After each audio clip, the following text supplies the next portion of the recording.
ಜಾಲಿ ಜಾಲಿ ಎಲ್ಲ ಜಾಲಿ. ಎಷ್ಟೋ ವರ್ಷಗಟ್ಟಲೆ ಕಾಯ್ಕೊಂಡಿದ್ದಾರೆ ಸೈಮಾ ಅವರೆಲ್ಲ, ಪಾಪ ಇನ್ನೂ ಸಿಗ್ಲಿಲ್ಲ. ಇನ್ನೂ ನಾನು ಪಿಕ್ಚರ್ ಮಾಡೋಣ. ಯೂಶುವಲಿ ಸ್ಲಮ್ ಅನ್ನೋ ವರ್ಡ್ ಬಂದ ತಕ್ಷಣ ಅವನ ಸ್ಲಮ್ಮಲ್ಲಿ ಇದ್ದಾನೆ, ಕುಡಿತಾನೆ, ಸಿಗರೇಟ್ ಸೇರ್ತಾನೆ, ಏನೇನೋ ಚಟ, ಈ ಥರದ್ದೆಲ್ಲ ಮಾತಾಡ್ತಾರೆ. ಮೇಡಮ್, ಯಾರ ಕಣ್ಣಲ್ಲೂ ತಪ್ಪಿಸ್ಕೋಬೋದು, ದೇವ್ರ ಮೇಲೆ ಅವ್ರು ಕ್ಯಾಮ್ರಾ ಹಾಕಿ ಇದರಲ್ಲಿ ಎಡಿಟ್ ಮಾಡ್ಬೋದು, ಅದ್ರಲ್ಲಿ ಎಡಿಟ್ ಮಾಡೋಕ್ಕಾಗತ್ತಾ? ಈಗ ಹೆಸರು ಬಂದಿದೆ, ಆದರೆ ಹಸಿವಿನ ದಿನಗಳು ಕೂಡ ಅದ್ರ ಹಿಂದೆ ತುಂಬ ಸ್ಟ್ರಗಲ್ ಪಟ್ಟಿರೋದಿದೆ.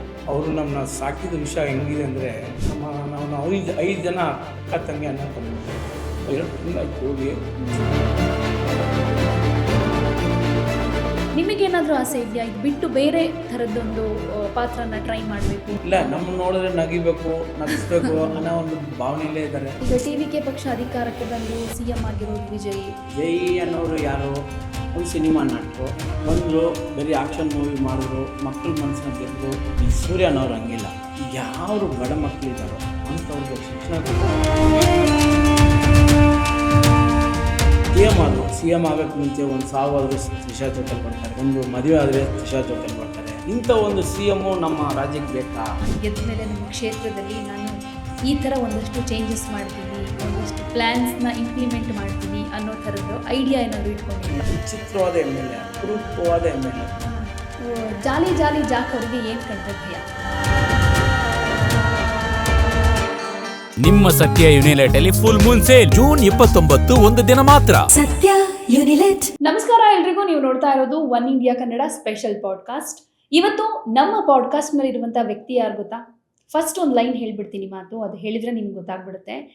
ಜಾಲಿ ಜಾಲಿ ಎಲ್ಲ ಜಾಲಿ ಜಾಲಿ, ಹಿಂಗೆ ಅಂದ ತಕ್ಷಣ ನಿಮ್ಗೆ ಗೊತ್ತಾಗಿರುತ್ತೆ ನಮ್ಮ ಜೊತೆ ಯಾರಿದ್ದಾರೆ ಅಂತ. ಎಸ್, ಜಾಲಿ ಜಾಲಿ ಜಾಕ್ ಅವ್ರು ನಮ್ಮ ಜೊತೆ ಇರೋದು. ಒಂದು ಮಾತು ಹೇಳೋದಕ್ಕೆ ಇಷ್ಟಪಡ್ತೀನಿ, ಏನಂತಂದರೆ ಹುಟ್ಟಿ ಬೆಳೆದ ಜಾಗ ಯಾವುದೇ ಆಗಿರ್ಬೋದು, ಛಲ ಅಂತ ಒಂದು ಇದ್ಬಿಟ್ರೆ ನಾವು ಯಾವ ಎತ್ತರಕ್ಕೆ ಬೆಳಿಬೇಕು ಅನ್ನೋದನ್ನು ನಾವೇ ಡಿಸೈಡ್ ಮಾಡ್ಬೋದು ಅನ್ನೋದಕ್ಕೆ ಇವರು ಜೀವಂತ ಉದಾಹರಣೆ ಅಂತ ಹೇಳ್ಬೋದು. ಹುಟ್ಟಿ ಬೆಳೆದಿದ್ದೆಲ್ಲ ಸ್ಲಮ್ನಲ್ಲಿ, ಒಂದಷ್ಟು ಕಷ್ಟ ಕಾರ್ಪಣ್ಯಗಳನ್ನು ಲೈಫಲ್ಲಿ ನೋಡಿದ್ದಾರೆ. ಅದೆಲ್ಲವೂ ಆದಮೇಲೆ ಒಂದು ಟರ್ನಿಂಗ್ ಪಾಯಿಂಟ್ ಅಂತ ಅಂದರೆ ಸ್ಯಾಂಡಲ್ವುಡ್ನಲ್ಲಿ ಗುರುತಿಸ್ಕೊಂಡಿದ್ದು. ಅದರಲ್ಲೂ ತಮ್ಮ ವಿಶಿಷ್ಟ ಮ್ಯಾನರಿಸಮ್ ಮೂಲಕ ಈಗ ಸ್ಯಾಂಡಲ್ವುಡ್ನಲ್ಲಿ ಹೆಸರು ಮಾಡಿದ್ದಕ್ಕೇ ಬ್ಯಾಕ್ ಟು ಬ್ಯಾಕ್ ಆಫರ್ಗಳು ಸಿಗ್ತಾ ಇದ್ದಾವೆ ಸಿನಿಮಾದಲ್ಲಿ ಆ್ಯಕ್ಟ್ ಮಾಡೋದಕ್ಕೆ. ಇದರ ಜೊತೆಗೆ ರಾಜಕೀಯ ಕ್ಷೇತ್ರದಲ್ಲೂ ಕೂಡ ಒಂದಷ್ಟು ಸೇವೆ ಮಾಡಬೇಕು ಅನ್ನೋ ಪ್ಲ್ಯಾನ್ ಇಟ್ಕೊಂಡಿದ್ದಾರೆ. ಸೊ ಇದೆಲ್ಲದ್ರ ಬಗ್ಗೆ ಒಂದಷ್ಟು ಮಾತುಕತೆಯನ್ನು ಅವ್ರ ಜೊತೆ ಮಾತುಕತೆ ನಡೆಸೋಣ. ಸೊ ಮೊದಲಿಗೆ ವೆಲ್ಕಮ್ ಮಾಡೋಣ. ನಮಸ್ತೆ ಜಾಲಿ ಜಾಲಿ ಜಾಕ್ ಅವರೇ, ಹೇಗಿದ್ದೀರಾ? ಲೈಫ್ ಜಾಲಿ ಜಾಲಿಯಾಗೇ ಇದೆಯಾ? ನಮಸ್ಕಾರ. ಜಾಲಿ ಜಾಲಿ ಎಲ್ಲ ಜಾಲಿ, ಚೆನ್ನಾಗಿದೆ ಮೇಡಮ್. ಸಿನಿಮಾದಲ್ಲಿ ಈ ಡೈಲಾಗ್ ಹೇಳಿದ ಮೇಲೆ ಬದುಕು ಕಂಪ್ಲೀಟ್ ಆಗಿ ಜಾಲಿ ಜಾಲಿ ಆಯ್ತಾ, ಅಥವಾ ಮುಂಚೆನೂ ಸ್ವಲ್ಪ ಆಗಿತ್ತಾ, ಹೇಗೆ? ಮೇಡಮ್, ನಾವು ಹೇಳ್ಬೇಕಾದ್ರೆ ನಾವು ಹುಟ್ಟಿದ ಟೈಮಿಂದ ಕಷ್ಟದಲ್ಲೇ ಬೆಳೆದವ್ರು ನಾವು. ನಮ್ಗೆ ಯಾವಾಗ ಒಂದು ಮೆಚೂರ್ ಬಂತ ಆವಾಗ ನಮ್ಗೆ ಸ್ವಲ್ಪ ಒಂದು ಹೆಜ್ಜೆ ಮೇಲೆ ಬಂದಿ ಹೊರತು ತುಂಬಾ ಕಷ್ಟದಲ್ಲೇ ನಾವು ಬೆಳೆದಿದ್ದೆವು. ಸ್ಲಮ್ಮಲ್ಲಿ ಹುಟ್ಟಿ ಸ್ಲಮ್ಮಲ್ಲಿ ಬೆಳೆದಂತ ನಾವು ಸುಖ ತುಂಬಾ ಕಷ್ಟ ಮೇಡಮ್ ಅಲ್ಲಿ. ಆಮೇಲೆ ದೇವ್ರ ದಯದಲ್ಲಿ ಏನೋ ಸ್ವಲ್ಪ ಸ್ವಲ್ಪ ಮೇಲೆ ಬಂದು ನಮ್ಮ ಅಪ್ಪ ಅಮ್ಮ ಆಶೀರ್ವಾದ, ನಮ್ಮ ಗುರುಗಳು ಆರ್.ವಿ. ದೇವರಾಜ್ ಅಂತ ನಮ್ಮ ರಾಜಕೀಯದಲ್ಲಿ ನಮ್ಮ ಗುರುಗಳು, ಅವ್ರ ಆಶೀರ್ವಾದದಿಂದ ಸ್ವಲ್ಪ ದಿನ ರಾಜಕೀಯದಲ್ಲಿ ಒಂದು ಮಟ್ಟಕ್ಕೆ ಹೋಗ್ತಾರೆ. ಅವಾಗ ಸ್ವಲ್ಪ ಸುಧಾರಿಸ್ಕೊಂಡೆ. ಈಗ ಒಂದು 10 ವರ್ಷದ ಹಿಂದಿನ ಜೀವನ, 10 ವರ್ಷದ ನಂತರದ ಜೀವನ ಅಂತ ಬಂದಾಗ ಹೇಗಿದೆ ಕಂಪೇರ್ ಮಾಡಿದ್ರೆ ಆಗ ಈಗ? 10 ವರ್ಷಕ್ಕೆ ಮುಂಚೆ ನಾನು ಸಿನಿಮಾಗೆ ಎಂಟ್ರಿ ಆಗಿಲ್ಲ. ಅದಕ್ಕೆ ಮುಂಚೆ ನಾನು ಬಿಲ್ಡರು, ಆಮೇಲೆ ರಾಜಕೀಯದಲ್ಲಿ ಓಡಾಡ್ತಾ ಇದ್ದೆ. ಈ 2 ಮಾಡ್ಕೊಂಡು ಬಂದೆ. ಅವಾಗ ನಮ್ಮ ಅಪ್ಪ ಮಾಡಿದ ಕೆಲಸ ಬಿಲ್ಡರ್, ಅವ್ರ ಕೆಲಸ ನಾನು ಹಂಗೆ ಫಾಲೋ ಮಾಡಕ್ಕೆ ಬಂದೆ. ಆ ಮಧ್ಯದಲ್ಲಿ ನಮ್ಮ ಆರ್.ವಿ. ದೇವರಾಜ್ ಅಂತ ನಮ್ಮ ಬಾಸು, ಕಾಂಗ್ರೆಸ್ ಮುಖಂಡರು, MLA, ಮಾಜಿ MLA, ಕರ್ನಾಟಕದಲ್ಲಿ ಅವ್ರಿಗೆ ಗೊತ್ತಿಲ್ಲದೆ ವ್ಯಕ್ತಿಗಳೇ ಇರೋದಿಲ್ಲ, ಅಷ್ಟು ದೊಡ್ಡ ವ್ಯಕ್ತಿ ಅವರು. ಅವ್ರ ಜೊತೆಯಲ್ಲಿ ಇದೆ ಅಂತ ಒಂದು ಸಂತೋಷ, ಬಟ್ ಅದೊಂದು ಹೆಮ್ಮೆ ಕೂಡ ನನಗೆ. ರಾಜಕೀಯದಲ್ಲಿ ನಮಗೆ ಗುರುಗಳು, ನನಗೆ ದ್ರೋಣಾಚಾರ್ಯರು ಅಂತ ಹೇಳ್ಬೇಕಾದ್ರೆ ರಾಜಕೀಯದಲ್ಲಿ ಅವರೇ, ಆರ್.ವಿ. ದೇವರಾಜ್ ಅವರು ಆಶೀರ್ವಾದ ನಮಗೆ ಯಾವತ್ತೂ. ಏನೋ ಒಂದು ಕಷ್ಟ, ನಮಗೆ ಕಷ್ಟದಲ್ಲಿ ಇದ್ದವ್ರನ್ನ ಮೇಲೆ ಎತ್ಕೊಂಡು ಬಂದುಬಿಟ್ಟವರು ಅವರು. ನಮ್ಮ ತಂದೆ ತಾಯಿ ಅವರೆಲ್ಲ ತುಂಬ ಕಷ್ಟದಲ್ಲೇ ಇದ್ರು ಮೇಡಮ್. ನಾವು ಸ್ಲಮ್ಮ ತುಂಬ, ನೀವು ಬಂದು ನೋಡ್ಬೇಕು ನಮ್ಮ ಏರಿಯಾ ಕಡೆ, ಅಷ್ಟು ಕಷ್ಟದಲ್ಲಿ ಬೆಳೆದವರು. ಹಂಗೆಯೇ ನಮ್ಮ ಜೀವನ ಸಾಸ್ಕೊಂಡು ಬರೋವಾಗ ಈ ರಾಜಕೀಯ, ಅದು ರಾಜಕೀಯದಲ್ಲಿ ಬರ್ತಾ ಇರೋವಾಗಲೇ ನಮ್ಮ ಬಾಸ್ ಆರ್.ವಿ. ಜೊತೆಲಿ ಇರೋವಾಗಲೇ ನನಗೆ ಸಿನಿಮಾ ಚಾನ್ಸ್ ಸಿಕ್ಕಿದ್ದು. ಅಲ್ಲಿ ನಮ್ಮ ಶ್ರೀಕಾಂತ್ ಸರ್, ಟಗರು ಪಿಕ್ಚರ್ ಪ್ರೊಡ್ಯೂಸರ್ ಅವರು ಮತ್ತು ಆ ಪಿಕ್ಚರ್ ನಿರ್ದೇಶಕರು ಸೂರಿ ಸರ್, ಇಬ್ಬರು ನಮ್ಮ ಬಾಸ್ ಆರ್.ವಿ. ದೇವರಾಜ್ ಅವ್ರನ್ನ ಮೀಟ್ ಮಾಡೋಕ್ಕೆ ಬಂದಿದ್ದು. ಆವಾಗ ನಾನು ಅಲ್ಲಿ ನಿಂತ್ಕೊಂಡಿರೋವಾಗ ನನ್ನ ಕರೆದು ಕೇಳಿದ್ರು, ಪಿಕ್ಚರ್ ಮಾಡ್ತೀರಾ, ನಾವು ಪಿಕ್ಚರ್ ಡೈರೆಕ್ಟರ್ ಮಾಡ್ತಾಯಿದ್ವಿ, ಪ್ರೊಡ್ಯೂಸ್ ಮಾಡ್ತೀವಿ. ಆವಾಗ ನಾನು ರಾಜಕೀಯದಲ್ಲಿ ಇದ್ದೆ, ಅದೇ ಬಿಸಿ, ಸಿಕ್ಕಾಪಟ್ಟೆ ಬಿಸಿ, ಬಿಲ್ಡಿಂಗ್ ಕೆಲಸ. ಆದ್ದರಿಂದ ಯೋಚನೆ ಮಾಡಿದೆ. ಆವಾಗ ನಮ್ಮ ಬಾಸ್ ಹೇಳಿದ್ರು, ಒಳ್ಳೆ ಚಾನ್ಸ್ ಬಂದಿದೆ, ಮಾಡೋ ಹೋಗೋ ಅಂತ. ಅವ್ರು ಹೇಳಿದ್ರು, ನಾನು ಅವ್ರ ಮಾತನ್ನ ಯಾವತ್ತೂ ಮೀರೋದು ಇಲ್ಲ. ಹಂಗಾಗಿ ಅವ್ರು ಹೇಳಿದ ತಕ್ಷಣ ಒಪ್ಕೊಂಡು ಸರಿನಾ ಆಯ್ತು ನಾನು ಮಾಡ್ತೀನಿ ಅಂದ್ಬಿಟ್ಟು ಮಾರನೇ ದಿವಸ HMTಯಲ್ಲಿ ಶೂಟಿಂಗ್ ಸ್ಟಾರ್ಟ್ ಆಗಿದೆ. ನನಗೆ ಐಡಿಯಾ ಇಲ್ಲ.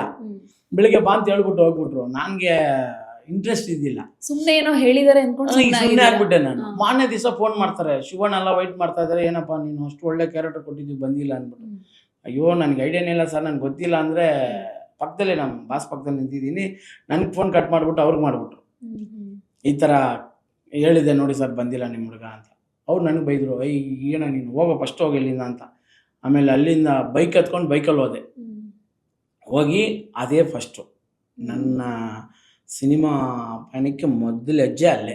ಅಲ್ಲ, ಎಷ್ಟೋ ಜನ ಚಾನ್ಸ್ ಸಿಕ್ಕಿದ್ರೆ ಸಾಕಪ್ಪ, ಸಿನಿಮಾದಲ್ಲಿ ಒಂದು ಸಣ್ಣ ಕ್ಯಾರೆಕ್ಟರ್ ಸಿಕ್ಕಿದ್ರೆ ಸಾಕು, ಒಂದು 5 to 10 ಸೆಕೆಂಡ್ ಸ್ಕ್ರೀನ್ ಮೇಲೆ ಬಂದು ಹೋದರೆ ಸಾಕು ಅಂತ ಕಾಯ್ತಾ ಇರ್ತಾರೆ. ಸೊ ನಿಮಗೆ ಅದೇ ಅವಕಾಶ ಹುಡ್ಕೊಂಡು ಬಂದ್ರೂ ನೀವು ಯಾಕೆ ಹೋಗೋದಕ್ಕೆ ಮನಸ್ಸು ಮಾಡಲಿಲ್ಲ ಅಂತ? ಮೇಡಮ್ ನೋಡಿ, ಒಂದು ಮನುಷ್ಯನಿಗೆ ಅವಕಾಶ, ಅದೃಷ್ಟ ಎಲ್ಲ ಹುಡ್ಕೊಂಡು ಬಂದು ಹಿಂಗೆ ಮೇಲೆ ಇವತ್ತು ನೋಡು ಒಂದು ಸೈಮಾ ಅವ್ರು ತಗೊಂಡೆ ನಾನು. ಸೈಮಾ ಅವ್ರು ತಗೊಳ್ಳೋಕ್ಕೆ ಮುಖ್ಯ ಕಾರಣ ಬಂದು ನಮ್ಮ ದುನಿಯಾ ವಿಜಯ್ ಸರ್. ಸಲಗಾಲ್ ಚಾನ್ಸ್ ಕೊಟ್ಟರು, ಆಮೇಲೆ ಭೀಮಲ್ ಚಾನ್ಸ್ ಕೊಟ್ಟರು. ಭೀಮಲ್ ಅಂತೂ ಅಲ್ಟಿಮೇಟ್ ರೋಲ್ ನನಗೆ. ಆ ಜಾಲಿ ಅನ್ನೋ ಕ್ಯಾರೆಕ್ಟ್ರು ಎಲ್ಲೇ ಹೋದರೂ ಸರಿ, ಇವತ್ತು ನಾನು ಇಲ್ಲಿ ಕೂತ್ಕೊಂಡಿದ್ದೀನಿ ಅಂದರೆ ಆ ಒಂದೇ ಡೈಲಾಗ್ ಕಾರಣ.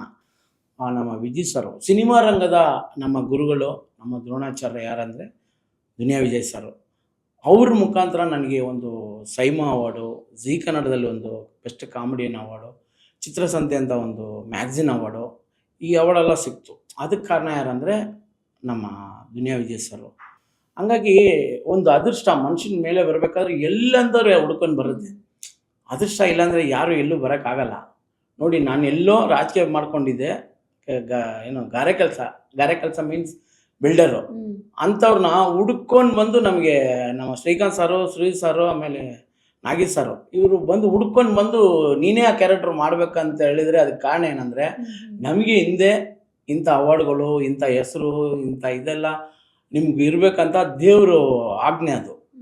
ಅದು ಯಾರು ಮೀರ್ಸೋಕ್ಕಾಗಲ್ಲ. ಅದು ನಮ್ಮನ್ನ ಹುಡ್ಕೊಂಡು ಬಂದು ಕೆಲವ್ರು ನೀವು ಹೇಳ್ದಂಗೆ ಪಾಪ ಎಷ್ಟೋ ವರ್ಷಗಾಟ್ಲೆ ಕಾಯ್ಕೊಂಡಿದ್ದಾರೆ ಸೈಮಾ ಅವರೆಲ್ಲ, ಪಾಪ ಇನ್ನೂ ಸಿಕ್ಕಲಿಲ್ಲ. 300-400 ಪಿಕ್ಚರ್ ಮಾಡವ್ರೆ. ಸುಮಾರು ನಾನೊಂದು 4-5 ಪಿಕ್ಚರು, 10 ಪಿಕ್ಚರ್ ಕಂಟಿನ್ಯೂ ಮಾಡ್ತಾ ಇದ್ದೀನಿ. ಬಟ್ 5 ಪಿಕ್ಚರ್ ಇಷ್ಟಕ್ಕೆ ನನಗೆ ಒಂದು ಸೈಮಾ ಅವಾರ್ಡ್ ಸಿಕ್ಕಿದೆ ಅಂದರೆ ಅದು ಅದೃಷ್ಟ. ಮತ್ತು ಇನ್ನು ನೀವು ಹೇಳ್ದಂಗೆ ನಮ್ಮ ವಿಜಯ್ ಸರು, ಇಂಥ ಕೆಲವೊಂದು ವಿಷಯಗಳು ನಮ್ಮನ್ನು ಎತ್ತಿ ಮೇಲೆ ಬಿಟ್ಟಿದೆ. ಆಮೇಲೆ ಈಗ ಅದೇ ಹೇಳಿದ್ರಿ, ಈಗ ಏನೋ ಅವ್ರು ಹೇಳಿದ್ರು ಹೋದೆ ಅಂತ. ಬಟ್ ಆ್ಯಕ್ಟಿಂಗ್ ಎಲ್ಲ ಏನಾದ್ರು ಮುಂಚೆನೇ ಐಡಿಯಾ ಆಯ್ತಾ, ಬರ್ತಾ ಇತ್ತಾ? ಹೋದ ಮೇಲೆ ತಕ್ಷಣ ರೀಟೇಕ್ಸ್ ಅಂತೂ ಇದ್ದೇ ಇರುತ್ತೆ. ಎಷ್ಟು ಟೇಕ್ಸ್ ತಗೊಂಡ್ರಿ? ಈಸಿ ಅನ್ನಿಸ್ತಾ ಆ್ಯಕ್ಟಿಂಗ್ ಮಾಡಿದ್ದು ಈಸಿ ಅಂತ ಅನ್ನಿಸ್ತಾ? ಇಲ್ಲ ಮೇಡಮ್, ನನಗೆ ಆ್ಯಕ್ಟಿಂಗೇ ಬಂದಿಲ್ಲ. ಅದ್ರಲ್ಲಿ ಏನಂದರೆ ಆ ವಿಷಯದಲ್ಲಿ ಸೂರಿ ಸರ್ ಅವ್ರು ಬಂದು ಒಂದು ಹೆಂಗಂದರೆ ಅವ್ರು ಒಂದು ಹಠ, ಅವ್ರು ಮಾಡಿದ್ದೇ ಬರ್ಬೇಕನ್ನೋದು. ನಾವು ಫಸ್ಟ್ ಫಿಲಮ್ ನಮಗೆ ಆ್ಯಕ್ಟಿಂಗ್ ಕ್ಯಾಮ್ರಾ ಮುಂದೆ ಇದೆ ಫಸ್ಟ್ ಟೈಮ್. ಅದೇ ಅವರು ನಮಗೆ ಮಾಡಂದ್ರು, ನಮ್ಗೆ ಏನೋ ಒಂದು ಮಾಡ್ತೀವಿ. ಆದರೆ ಅವ್ರಿಗೆ ಹೆಂಗೆ ಬೇಕು ಹಂಗೆ ಅದು 2 ಟೇಕಲ್ಲಿ ಮುಗಿಸ್ದೆ. ಒಂದು ಒಳ್ಳೆ ಸೀನ್ ಅದು, ಅದನ್ನು 2 ಟೇಕಲ್ಲಿ ಮುಗಿಸ್ದೆ. ಖುಷಿ ಆದರು. ಹಂಗೆ ಅದು ನೋಡಿ ನಮ್ಮಲ್ಲಿ ಉಟ್ಕೊಬಿಡುತ್ತೆ. ನಮ್ಮಲ್ಲಿ ಉಟ್ಕೊಂಬಿಟ್ಟು ಅದು ಮಾಡಿದೆ ನಾನು. ನನಗೆ ಒಂದು ಆಶ್ಚರ್ಯ, ಏನಪ್ಪ ಫಸ್ಟ್ ಬಂದು ಒಂದು 2 ಟೇಕಲ್ಲ ಮಾಡಿಬಿಟ್ಟಲ್ಲ ಅಂತ ಒಂದು ಖುಷಿ, ಅದೊಂದು ಸಂತೋಷ ಆಯ್ತು ಅಲ್ಲಿ. ಆಮೇಲೆ ನಾನು ನಿಮ್ಮನ್ನ ನೋಡಿದ ತಕ್ಷಣ ಅಂದರೆ ಹೇಗೆ ಬರಬಹುದು ಅಂತ ಒಂದು ಇಮ್ಯಾಜಿನೇಷನ್ ಇರುತ್ತಲ್ವಾ, ಅದು ಕಂಪ್ಲೀಟಾಗಿ ವಿರುದ್ಧವಾಗಿ ಬಂದಿದ್ರೆ. ಯೂಶ್ವಲಿ ಒಂದು ದಪ್ಪದ ಚಿನ್ನದ ಚೈನು, ಕೈ ತುಂಬ ಬ್ರೇಸ್ಲೆಟ್ ದೊಡ್ಡದು ಈ ಥರ ಅಂತ. ನಿಮ್ದು ಹಳೆ ವೀಡಿಯೋಸಲ್ಲೆಲ್ಲ ನೀವು ಅಂದರೆ ಅದೇ ಥರ ಕಾಣಿಸ್ಕೊಂಡಿರೋದು. ಇವತ್ತು ಏನೂ ಹಾಕೊಂಡು ಬಂದಿಲ್ಲ, ಯಾಕೆ? ಏನಕ್ಕೆ ತೆಗೆದಿಟ್ಟಿರೋದು? ಅದು ಕಾರಣ ಏನಂದರೆ, ನಾವು ಚಿನ್ನ ಹಾಕ್ಕೊಂಡು ತಿರುಗಿದ ಕಾಲ ಬಂದು ಬಿಲ್ಡರು, ಆಮೇಲೆ ರಾಜಕೀಯದಲ್ಲಿ ಇರೋವಾಗ ನಾನು ಹಂಗೆ ಅದೇ ನಂದು. ನಾನು ನೋಡಿದ್ರೆ ನನ್ನ ಏನಂತ ಗುರುತು, ಚಿನ್ನ ಹಾಕ್ಕೊಂಡು ಅದು ಇದೆಲ್ಲ ಇರೋದು ನನ್ನ ಗುರುತದು. ನಾನು ಯಾವಾಗ ಸಿನಿಮಾಲಿ ಎಂಟ್ರಾಗಿ ಸಿನಿಮಾಲಿ ಒಳ್ಳೆ ಹೆಸರಾಯಿತು, ಫಸ್ಟೇ ನಮ್ಮ ಜನರಿಗೆ ಕಣ್ಣು ಈ ಚಿನ್ನ ಅದು ಇದು ಹಾಕ್ಕೊಂಡಿರೋದು. ಸಿನಿಮಾ ಹೋದ್ಮೇಲೆ ಏನಾಯ್ತು ಅಂದರೆ ಇನ್ನೂ ಜಾಸ್ತಿ ಹೆಸರಾಯಿತು. ಎಲ್ಲ ಕಡೆ ಕರ್ನಾಟಕದಲ್ಲಿ ಸುಮಾರು ಕಡೆ ಈ ಫಂಕ್ಷನ್ ಅಟೆಂಡ್ ಮಾಡೋದು, ಪ್ರೋಗ್ರಾಮ್ ಹೋಗೋದು, ಪ್ರಮೋಷನ್ ಅದು ಇದು ಹೋಗುವಾಗ ಅಷ್ಟು ದಪ್ಪಲ್ಲಿ ಹಾಕೊಂಡು ಹೋಗೋಲ್ಲ ಮೇಡಮ್. ಸುಮಾರು ನೋಡಿ, ಮೊನ್ನೆ ಇದಕ್ಕೆ ಹೋಗಿದ್ದೆ, ಯಾವುದು ಉತ್ತರ ಕರ್ನಾಟಕಕ್ಕೆ. ಒಂದು 30 ಬೌನ್ಸರ್ ಹಿಡಿಯಕ್ ಆಗ್ತಾ ಇಲ್ಲ, ಅಷ್ಟು ಜನ ಸುತ್ಕೊಂಡ್ಬಿಟ್ರು. ನಾವು ಅಷ್ಟೆಲ್ಲ ಹಾಕೊಂಡು ಇವಾಗಿರೋ ಚಿನ್ನ ರೇಟ್ಗೆ ಒಂದು ಏನ್ ಅವ್ರು ಕಿತ್ಕೊಳ್ಳಲ್ಲ, ಒಂದ್ ವೇಳೆ ಇನ್ ಕೇಸ್ ಕಳೆದು ಹೋಗಿದ್ರೆ ಅದೆಲ್ಲ ತಿರ್ಗಾ ಪಡ್ಕೊಳ್ಳೋದು ಕಷ್ಟ ಇದೆ ನಮ್ಮ. ಅದು ಒಂದು ಕಣ್ದೃಷ್ಟಿ ಬೇಡ. ಇವಾಗಿರೋ ಫೇಮಸ್ ಸಾಲದ, ಇದು ಚಿನ್ನ ಹಾಕೊಂಡ್ ಬೇರೆ ನಾನು ಫೇಮಸ್ ಆಗ್ಬೇಕಾ ಅನ್ನೋ ಒಂದೇ ಒಂದು ಕಾರಣ ಅಷ್ಟೇ, ಬೇರೆ ಏನಿಲ್ಲ. ಆಮೇಲೆ ಸ್ವಲ್ಪ ಸಣ್ಣ ಆದಂಗಿದೆ ಅಲ್ವಾ, ಮುಂಚೆ ಸ್ವಲ್ಪ ದಪ್ಪ ಅನ್ನಿಸ್ತಿದ್ರಿ, ಒಂದ್ ಸ್ವಲ್ಪ ಫಿಲಂ ಬಂದ್ಮೇಲೆ ನೋಡಿ, ಇವಾಗ ಕೂಡ ಮೊನ್ನೆ ಒಂದು ನಮ್ಮ ವಿಜಯ್ ಸರ್ ಹೇಳಿದ್ರು, ಸ್ವಲ್ಪ ಸಣ್ಣ ಆಗು, ಹೊಟ್ಟೆಲ್ಲ ಇರಬಾರ್ದು ಅಂತ ಕರೆದು ವಾರ್ನ್ ಮಾಡಿದ್ರು. ನಾನು ಆಲ್ರೆಡಿ 7-8 ಕಿಲೋ ಕಡಿಮೆ ಆಗ್ಬಿಟ್ಟಿದ್ದೀನಿ ಸರ್, ನೀನ್ ಹೇಳ್ಬಾರ್ದು, ನಾನು ಹೇಳ್ಬೇಕು, ಸಣ್ಣ ಆಗ್ಬೇಕು ಅಂತ ಹೇಳಿದ್ರು. ಸರಿ ಸರ್, ಆಯ್ತು ಸರ್. ಬೇರೆ ಏನೋ ಕಾರಣ ಇಟ್ಕೊಂಡು ಹೇಳ್ತಾರೆ, ಯಾವುದೇ ಕಾರಣ ಇದೆ ಅವ್ರು ಹೇಳಿದ್ರೆ ಸರಿ ಸರ್ ಆಯ್ತು ಏನ್ ಮಾಡ್ತೀನಿ ಅಂತ, ಅದಕ್ಕೋಸ್ಕರ ಸಣ್ಣ ಆಗಿದ್ದು. ಹೇಗ್ ಸಣ್ಣ ಊಟನೇ ಮೇಡಮ್. ನಮ್ಗೆ ಚಿಕ್ಕ ವಯಸ್ಸಿಂದ ಈ ಬೀಡಿ, ಸಿಗರೆಟ್, ಕಾಫಿ ಅದು ಇದು ಯಾವುದೇ ಚಟ ಇಲ್ಲ. ಈ ನನಗೆ ಇವತ್ತವರೆಗೂ ನಾನು ಯಾವ್ದು ಮುಟ್ಟಿಲ್ಲ. ನಾನು ನೋಡಿದ್ರೆ ಯಾರು ನಂಬೋದಿಲ್ಲ. ನಾನು ನೋಡಿದ್ರೆ ಏನು ಕುಡ್ಕ ಹಂಗಿಂಗ್ ಅನ್ನೋ ತರ ಯೋಚನೆ ಮಾಡ್ತಾರೆ. ನನ್ಗೆ ಯಾವ್ದು ಮುಟ್ಟೋದೇ ಇಲ್ಲ, ನಾನು ಮುಟ್ಟೋದಿಲ್ಲ, ನನ್ಗೆ ಅಭ್ಯಾಸನೂ ಇಲ್ಲ. ಅಲ್ಲ, ಯೂಶುವಲಿ ಈಗ ನೀವು ಹೇಳಿದ್ರಿ ಹುಟ್ಟಿ ಬೆಳೆದಿದ್ದೆಲ್ಲ ಸ್ಲಮ್ ಅಲ್ಲೇ, ಈಗಲೂ ನಾನು ಸ್ಲಮ್ ಅಲ್ಲೇ ಇರ್ತೀನಿ, ಕೊನೆ ತನಕ ಅಲ್ಲೇ ಇರ್ತೀನಿ ಅಂತ ಹೇಳ್ತೀರಾ. ಯೂಶುವಲಿ ಸ್ಲಮ್ ಅನ್ನೋ ವರ್ಡ್ ಬಂದ ತಕ್ಷಣ ಅವನ ಸ್ಲಮ್ ಅಲ್ಲಿ ಇದ್ದಾನೆ, ಕುಡಿತಾನೆ, ಸಿಗರೇಟ್ ಸೇತಾನೆ, ಏನೇನೋ ಚಟ, ಈ ತರದೆಲ್ಲ ಮಾತಾಡ್ತಾರೆ. ಹೆಂಗ್ ಅನ್ಸುತ್ತೆ ನಿಮಗೆ ಅದನ್ನ ಹೇಳೋರು ಹೇಳ್ತಾನೆ ಇರ್ತಾರೆ, ಅವ್ರಿಗೆ ಪದಗಳು ಸಿಗಲ್ಲ. ಅವ್ರು ಮಾತಾಡ್ಬೇಕನ್ನೋದಕ್ಕೆ ಏನೋ ಒಂದು ಮಾತಾಡ್ತಾರೆ. ಇರ್ತಾ ಹೋಗ್ಲಿ, ನಮ್ಗೇನಿದೆ, ನಾವು ಹಿಂಗ್ ಕರೆಕ್ಟ್ ಆಗಿದೀವಾ ಮೇಡಮ್? ಯಾರ ಕಣ್ಣಲ್ಲೂ ತಪ್ಸ್ಕೋಬಹುದು. ದೇವ್ರ ಮೇಲೆ ಒಂದು ಕ್ಯಾಮ್ರಾ ಹಾಕಿರ್ತಾರೆ, ಅದ್ರಲ್ಲಿ ತಪ್ಸ್ಕೊಳಕ್ಕೆ ಆಗಲ್ಲ. ಇದ್ರಲ್ಲಿ ಎಡಿಟ್ ಮಾಡ್ಬೋದು, ಅದ್ರಲ್ಲಿ ಎಡಿಟ್ ಮಾಡಕ್ಕಾಗತ್ತಾ? ಚಾನ್ಸೇ ಇಲ್ಲ. ಹಂಗಾಗಿ ಆ ಎಡಿಟಲ್ಲಿ ಸಿಕ್ಕಾಕೊಡ್ತೀವಿ. ಒಳ್ಳೆ ಮಾತು ಹೇಳಿದ್ರಿ, ಖಂಡಿತ ಅಲ್ಲ, ಇದು ನಿಜ ಅಲ್ವಾ ಮೇಡಮ್? ನಾವು ಇದ್ರಲ್ಲಿ ಬೇಕಾದ್ರೆ ನಾವು ಮಾತಾಡಿದ ತಪ್ಪು ನಾವು ಎಡಿಟ್ ಮಾಡಿ ಹಾಕೋಬಹುದು, ಮೇಲಿಂದ ಅದನ್ನ ಎಡಿಟ್ ಮಾಡಕ್ಕಾಗತ್ತಾ? ಅದಕ್ಕೆ ಶಿಕ್ಷೆ ಇದ್ದೇ ಇರುತ್ತೆ. ನಾನು ಸುಳ್ಳು ಹೇಳಿ ಏನ್ ಬರುತ್ತೆ? ಆಮೇಲೆ ಇನ್ನೊಂದು ಕೇಳ್ಬೇಕು ಅನ್ಕೊಂಡೆ, ನಿಮ್ದು ಫುಲ್ ಹೆಸರೇನು? ಜಾಕ್ ಅಂತ ಅಷ್ಟೇನಾ, ಅಥವಾ ಏನ್ ಹೆಸರು ನಿಮ್ದು? ಪೂರ್ತಿ ಹೆಸರು ಅಂತ ಏನಾದ್ರು ಇದೆಯಾ? ನನ್ನ ಹೆಸರು 3 ಹೆಸರಿದೆ ನನಗೆ. ನಮ್ಮ ಅಪ್ಪ ಅಮ್ಮ ಹೆಸರು ಇಕ್ಕಿದ್ದು ಪಳನಿಸ್ವಾಮಿ ಅಂತ. ಓಕೆ. ನಮ್ಮ ತಂದೆ ತಾಯಿ ಹೆಸರು ಇಕ್ಕಿದ್ದು ಪಳನಿಸ್ವಾಮಿ ಅಂತ. ಇನ್ನೊಂದು ಜಾಕ್ ಅಂತ. ನಮ್ಮ ಫ್ರೆಂಡ್ಶಿಪ್ಪಲ್ಲಿ ಅದು ಚಿಕ್ಕ ವಯಸ್ಸಿಂದ ನನಗೆ ಗೊತ್ತಿಲ್ಲ ಯಾವಾಗ ಇಕ್ಕಿದ್ರು ಅಂತ, ಜಾಕ್ ಅಂತ. ಆಮೇಲೆ ಇನ್ನೊಂದು ಹೆಸರು ವೆಟ್ರಿ ಸೆಲ್ವಂ ಅಂತ ಒಂದು ಹೆಸರು. ಅದು ಈ 3ರಲ್ಲಿ ಇದೊಂದು ಮಾತ್ರ ಸ್ವಲ್ಪ ಪಾಪ್ಯುಲರ್ ಆಗೈತು. ಹಂಗಿಂದ ಅದು ಜಾಕ್ ಅಂತಾನೆ ಆಗಾಯ್ತು. ಅದು ಕಂಪ್ಲೀಟ್ ಆಗಿ ಎಲ್ರಿಗೂ ನೋಡಿ, ಪಳನಿಸ್ವಾಮಿ ಅನ್ನೋದು ಯಾರಿಗೂ ಗೊತ್ತಿಲ್ಲ. ಇನ್ಯಾವುದು ವೆಟ್ರಿ ಸೆಲ್ವಂ. ನಮ್ಮ ತಂದೆ ತಾಯಿ ಕೂಡ ಜಾಕ್ ಅಂತಾನೆ ಕರೆಯೋದು. ಅವ್ರು ಇಕ್ಕಿದ ಹೆಸರನ್ನ ಅವರೇ ಕರೆಯಲ್ಲ, ಜಾಕ್ ಅಂತಾನೆ. ನನ್ನ ಆಧಾರ್ ಕಾರ್ಡ್, ಪ್ಯಾನ್ ಕಾರ್ಡ್ ಅಲ್ಲಿ ಮಾತ್ರ ಪಳನಿಸ್ವಾಮಿ ಅಂತ ಇರುತ್ತೆ, ಬ್ಯಾಂಕ್ ಅದಿದಲ್ಲಿ. ಮಿಕ್ಕಿದ ಯಾರೇ ಕರೆದ್ರು ಸರಿ ಜಾಕ್ ಅಂತಾನೆ ಕರೆಯೋದು. ಈಗ ನೀವು ಸಿನಿಮಾ ಫೀಲ್ಡಿಗೆ ಹೋದ್ರಲ್ವಾ, ಬಿಲ್ಡರ್ ಕೆಲಸ ಮಾಡ್ಕೊಂಡಿದ್ದೆ, ಆರ್ ವಿ ದೇವರಾಜ್ ಅವ್ರ ಜೊತೆ ಒಂದಷ್ಟು ಓಡಾಡ್ಕೊಂಡಿದ್ದೆ ಅಂತ. ಮನೆಯಲ್ಲಿ ಸಪೋರ್ಟಿವ್ ಆಗಿದ್ರ ಸಿನಿಮಾಗೆ ಹೋಗ್ತೀನಿ ಅಂದಿದ್ದಕ್ಕೆ? ನಿಮ್ಮ ಅಪ್ಪ ಅಮ್ಮ ಮನೆಯವ್ರು ಏನು ಹೇಳಿದ್ರು? ನೋಡಿ ಮೇಡಮ್, ಒಂದು ಅವಕಾಶ ನಮಗೆ ಸಿಗುತ್ತಂದ್ರೆ ಫಸ್ಟ್ ಸಂತೋಷ ಪಡೋರೆ ನಮ್ಮ ತಂದೆ ತಾಯಿ. ನಮ್ಮ ಮಗನಿಗೆ ಇಂಥ ಒಂದು ಅವಕಾಶ ಸಿಗುತ್ತೆ ಅನ್ನೋವಾಗ ಅದ್ರಲ್ಲಿ ಫಸ್ಟ್ ಸಂತೋಷ ಪಡೋರು ತಂದೆ ತಾಯಿನೇ. ಅವ್ರ ಆಶೀರ್ವಾದದೊಂದಿಗೆ ನಾವು ಅಲ್ಲಿ ಹೋಗ್ತೀವಿ. ನಾನು ಫಸ್ಟ್ ಪಿಕ್ಚರ್ ನೋಡಿದ ತಕ್ಷಣ ನಮ್ಮ ತಂದೆ ತಾಯಿ ತುಂಬಾ ಖುಷಿ, ತುಂಬ ಅಂದ್ರೆ ತುಂಬಾ ಸಂತೋಷ. ಈಗ ಒಂದಷ್ಟು ಹೆಸರು ಮಾಡಿದ್ದೀರಾ, ಯಾವುದಕ್ಕೂ ಕೊರತೆ ಇಲ್ಲ.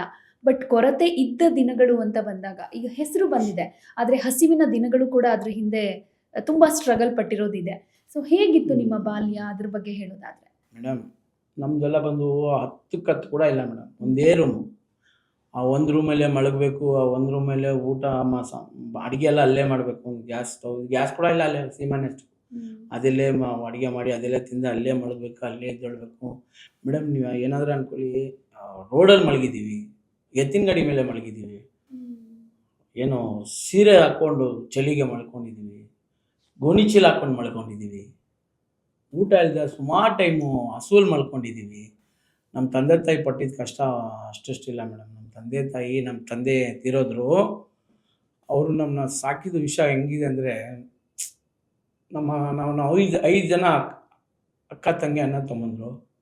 ನಮ್ಮನ್ನ ಹಂಗೆ ಸಾಕಿದ್ರು ನಮ್ಮ ತಂದೆ, ನಮ್ಮ ತಂಗಿ. ನನಗೆ ಇವತ್ತವರೆಗೂ ಯಾವುದು ನನ್ನ ತಂಗಿಗೆ ಮದುವೆ, ನಮ್ಮ ತಮ್ಮನ ಮದುವೆ, ನಮಗೆಲ್ಲರಿಗೂ ಅವರೇ ಮಾಡಿ ಎಲ್ಲನೂ ಅವರೇ ಮಾಡಿದ್ರು. ಒಂದೂವರೆ ತಿಂಗಳು 2 ತಿಂಗಳಾಯ್ತು ತೀರೋಗ್ಬಿಟ್ರು. ಅಷ್ಟು ಕಷ್ಟದಲ್ಲಿ ನನ್ನ ಸಾಕಿದ್ರು. ಅಷ್ಟೆಲ್ಲ ಕಷ್ಟದ ಮೇಲೆ ಬಂದವ್ರು ಮೇಡಮ್ ನಾವು. ನಮ್ಮ ತಂದೆ ತಾಯಿ ಆ ಕಾಲದಲ್ಲಿ ನಮ್ಮನ್ನ ನೋಡಿಲ್ಲ ಅಂದರೆ ತುಂಬ ಕಷ್ಟ, ತುಂಬ ಅಂದರೆ ನಾವು ಎಲ್ಲೋ ಹೋಗಿ ಏನೇನೋ ಆಗ್ಬಿಡ್ತಾ ಇದ್ವಿ. ನಮ್ಮ ತಂದೆ ತಾಯಿಯಿಂದ ಒಂದು ಮಟ್ಟಿಗೆ ಮೇಲೆ ಬಂದ ಮೇಲೆ ಎಲ್ಲ ಹಂಗೆ ಸುಧಾರಿಸ್ಕೊಂಡು ಬಂದ್ವಿ ಮೇಡಮ್. ಈಗ ತಂದೆ ತುಂಬಾ ಕಷ್ಟಪಡ್ತಿದ್ರು ಅಂತ ಹೇಳಿದ್ರಿ, ಏನ್ ಕೆಲಸ ಮಾಡ್ತಿದ್ರು? ನೀವು ಏನಾದ್ರೂ ಅವರಿಗೆ ಅವರು ಬಿಲ್ಡ್ರೆ, ಸಾಥ್ ಕೊಟ್ಟಿದ್ದು? ಅವರು ಬಿಲ್ಡ್ರೆ, ಅವ್ರ ಜೊತೆಲೇ ಇದ್ದಿದ್ದು. ಓಕೆ. ಆ ಥರದ ಕಷ್ಟದ ದಿನಗಳು ಅಂತ ಹೇಳಿದ್ರಲ್ಲ, ಸ್ಕೂಲ್ಗೂ ಕೂಡ ಹೋಗೋಕ್ಕಾಗಿಲ್ಲ ಅಂತ ಈ ಹಿಂದೆ ಹೇಳಿ. ಅದೇ ಹೇಳ್ದಲ್ಲ ಮೇಡಮ್, 10 ಅವರು ಏನು 4ನೇ ಕ್ಲಾಸ್ ಓದಿರೋದು ನಾನು. ಎಲ್ಲಿ ಓದ್ಸೋಕೆ ಕೂಡ ಕಾಸು ಇರಲಿಲ್ಲ, ದುಡ್ಡೇ ಇಲ್ವಲ್ಲ, ಊಟನೇ ಇಲ್ಲ, ಎಲ್ಲಿಂದ ಓದಿಸೋದು? ನಾವು 5 ಜನ, 2 ತಂಗಿಂದರು, 2 ತಮ್ಮಂದರು, ನಾನೇ ದೊಡ್ಡವನು. ಅವ್ರು ಯಾರಿಗೂ ಓದು ಬರಕ ಕೂಡ ಇಲ್ಲ ಮೇಡಮ್. ಅಷ್ಟು ಕಷ್ಟದಲ್ಲಿ ಬೆಳೆದವ್ರು ನಾವು, ಅಷ್ಟು ಕಷ್ಟದಲ್ಲಿ ಬಾಳ್ದವ್ರು ನಾವು. ಅಲ್ಲ, ನೀವು ನಿಮ್ಮ ತಂದೆ ತಾಯಿ ಕಷ್ಟನ ಹೇಗೆ ನೆನಪಿಸ್ಕೊಳ್ತಾ ಇದ್ದೀರಾ? ಅಂದರೆ 2 ಕ್ಯಾಟಗರಿ ಇರುತ್ತೆ. ಕೆಲವರು ಅದೇ ನೀವು ಹೇಳಿದ್ರಲ್ಲ, ನಮ್ಮ ಅಪ್ಪ ಅಮ್ಮ ಏನೂ ಕೊಡಿಸ್ಲಿಲ್ಲ, ನಮಗೇನೂ ಮಾಡಲಿಲ್ಲ, ಈ ಥರ ಹೇಳಿ ಅವ್ರನ್ನ ದೂಷಣೆ ಮಾಡೋದು ಒಂದು ವರ್ಗ. ಆದರೆ ಇನ್ನು ಕೆಲವರು ಅದನ್ನು ನೆನಪಿಸ್ಕೊಂಡು ನಮಗೋಸ್ಕರ ಇಷ್ಟು ಕಷ್ಟಪಟ್ಟರು, ಬೆಳೆಸಿದ್ರು ಅಂತ ಹೇಳ್ತಾರೆ. ಸೊ ನಿಮ್ಮ ಇದು ಅಂತಂದರೆ, ಈಗ ಆಸೆ ಆಕಾಂಕ್ಷೆಗಳು ಇದ್ದೇ ಇರುತ್ತೆ. ಎಲ್ಲಿದ್ರೇನು, ಅದು ಸ್ಲಮ್ ಆದ್ರೇನು, ಯಾವುದೋ ಹಳ್ಳಿ ಆದ್ರೇನು, ಅಥವಾ ಸಿಟಿ ಆದರೆ ಏನೇ ಆಗಿರ್ಬೋದು. ಬೆಂಗಳೂರಲ್ಲೇ ಇದ್ರಿ, ಒಂದಷ್ಟು ಆಸೆಗಳಿರ್ತಾ ಇದ್ವು. 4ನೇ ಕ್ಲಾಸ್ ಅಷ್ಟೇ ಓದೋದಕ್ಕಾಗಲಿಲ್ಲ, ಬಣ್ಣದ ಲೋಕ ಬೇಕಾದ ತಗೊಳಕ್ಕಾಗ್ತಾ ಇರಲಿಲ್ಲ. ಸೊ ಅಂಥ ಟೈಮ್ನಲ್ಲಿ ಮನೇಲಿ ಏನು ಮಾಡ್ತಿದ್ರೆ, ಅಪ್ಪನ ಹತ್ರ ಏನಾದ್ರು ಕೇಳೋದು, ಅಥವಾ ಪರಿಸ್ಥಿತಿ ನೋಡಿಕೊಂಡು ಇದೇ ಪರಿಸ್ಥಿತಿ ಹೇಗೆ ಕೇಳೋಕ್ಕಾಗುತ್ತೆ ಅಂತ ಸುಮ್ಮನೆ ಇರೋದು, ಈ ಥರ ಏನಾದರೂ ಆ ಒಂದು ಪೀರಿಯಡ್ ಇತ್ತಲ್ಲ, ಅದು ಯಾವ ಥರ ಇತ್ತು ಮೇಡಮ್? ಅವ್ರು ನಮ್ಮ ಅಪ್ಪ ಯಾವಾಗ ಸ್ವಲ್ಪ ಒಂದು ಮಟ್ಟಿಗೆ ಬೆಳೆಯೋಕ್ಕೆ ಶುರು ಆದರು, ಅವತ್ತಿಂದ ನಮಗೋಸ್ಕರನೇ ಬಾಳ್ಕೊಂಡು. ನನ್ನ ತಮ್ಮನಿಗೊಂದು ಮನೆ 30-40 ಇದು 20-30 4 ಫ್ಲೋರ್ ಕಟ್ಕೊಟ್ರು. ನನಗೊಂದು 20-30 4 ಫ್ಲೋರ್ ಕಟ್ಕೊಟ್ರು. ನಮ್ಮ ಅಣ್ಣನ ತಮ್ಮನಿಗೆ 20-30 4 ಫ್ಲೋರ್ ಕಟ್ಕೊಟ್ರು. ನಮ್ಮ ತಂಗಿಂದ್ರಿಗೆ ಇಬ್ಬರಿಗೂ 2 ಮನೆ ಕೊಟ್ಟರು. ದೊಡ್ಡ ತಂಗಿಗೆ 2 ಮನೆ, ಚಿಕ್ಕ ತಂಗಿಗೆ 2 ಮನೆ. ಕಷ್ಟಪಟ್ಟಿದ್ದೆಲ್ಲ ನಮಗೆ ಅವರು ಕೂಡ ಅವ್ರ ಆರೋಗ್ಯಕ್ಕೆ ಕೂಡ ಖರ್ಚು ಮಾಡ್ಕೊಂಡಿಲ್ಲ ಮೇಡಮ್. ಯಾವಾಗಾದ್ರೂ ದುಡ್ಡು, ಅಪ್ಪ ಮೈ ಹುಷಾರಿಲ್ಲ, ದೊಡ್ಡ ಹಾಸ್ಪಿಟ್ಲಿಗೆ ಸರೋಣ, ಬೇಡ ಬಿಡಲ್ಲ, ನಾನು ಚೆನ್ನಾಗಿದ್ದೀನಿ ಅನ್ನೋರು. ಅವ್ರ ಆರೋಗ್ಯಕ್ಕೆ ಕೂಡ ಕಾಸು ಖರ್ಚು ಮಾಡಿದೆ. ಅಷ್ಟೆಲ್ಲ ಹಂಗೆಲ್ಲ ನಮ್ಮನ್ನ ಸಾಕಿದ್ರು ಮೇಡಮ್. ಅದು ಮಾತ್ರ ಮರೆಯೋಕ್ಕೆ ಆಗ್ತಾಯಿಲ್ಲ. 2 ತಿಂಗಳಾಯ್ತು ಹೋಗಿ, ಮರೆಯೋಕ್ಕೆ ಆಗ್ತಾಯಿಲ್ಲ. ನಮ್ಮ ಅಪ್ಪನ ಮರೆದ್ರೆ ಅದು ದಿನಗಳು ನಾನೇನೋ ಸತ್ತಂಗೆ ಇದ್ದಂಗೆ, ಅಷ್ಟೊಂದು ಬೇಜಾರಾಗುತ್ತೆ. ಹಂಗೆಲ್ಲ ಸಾಕಿದ್ರು ನಮ್ಮನ್ನ. ಅಷ್ಟು ಕಷ್ಟದಲ್ಲಿ ಕೂಡ ನಮಗೋಸ್ಕರನೇ 1 ರೂಪಾಯಿ ಕೂಡಿಕ್ಕೆ ಎಲ್ಲರಿಗೂ. ಮೇಡಮ್, ನಾನು ಅಷ್ಟು ಚಿನ್ನ ಹಾಕಿದ್ದೀನಿ ಅಂತಿಲ್ಲ, ಆ ಚಿನ್ನ ಎಲ್ಲ ನಮ್ಮ ತಂದಿದೆ. ಅಷ್ಟು ಚಿನ್ನಗಳು, ಅಷ್ಟು ಕಷ್ಟದ ದಿನಗಳು.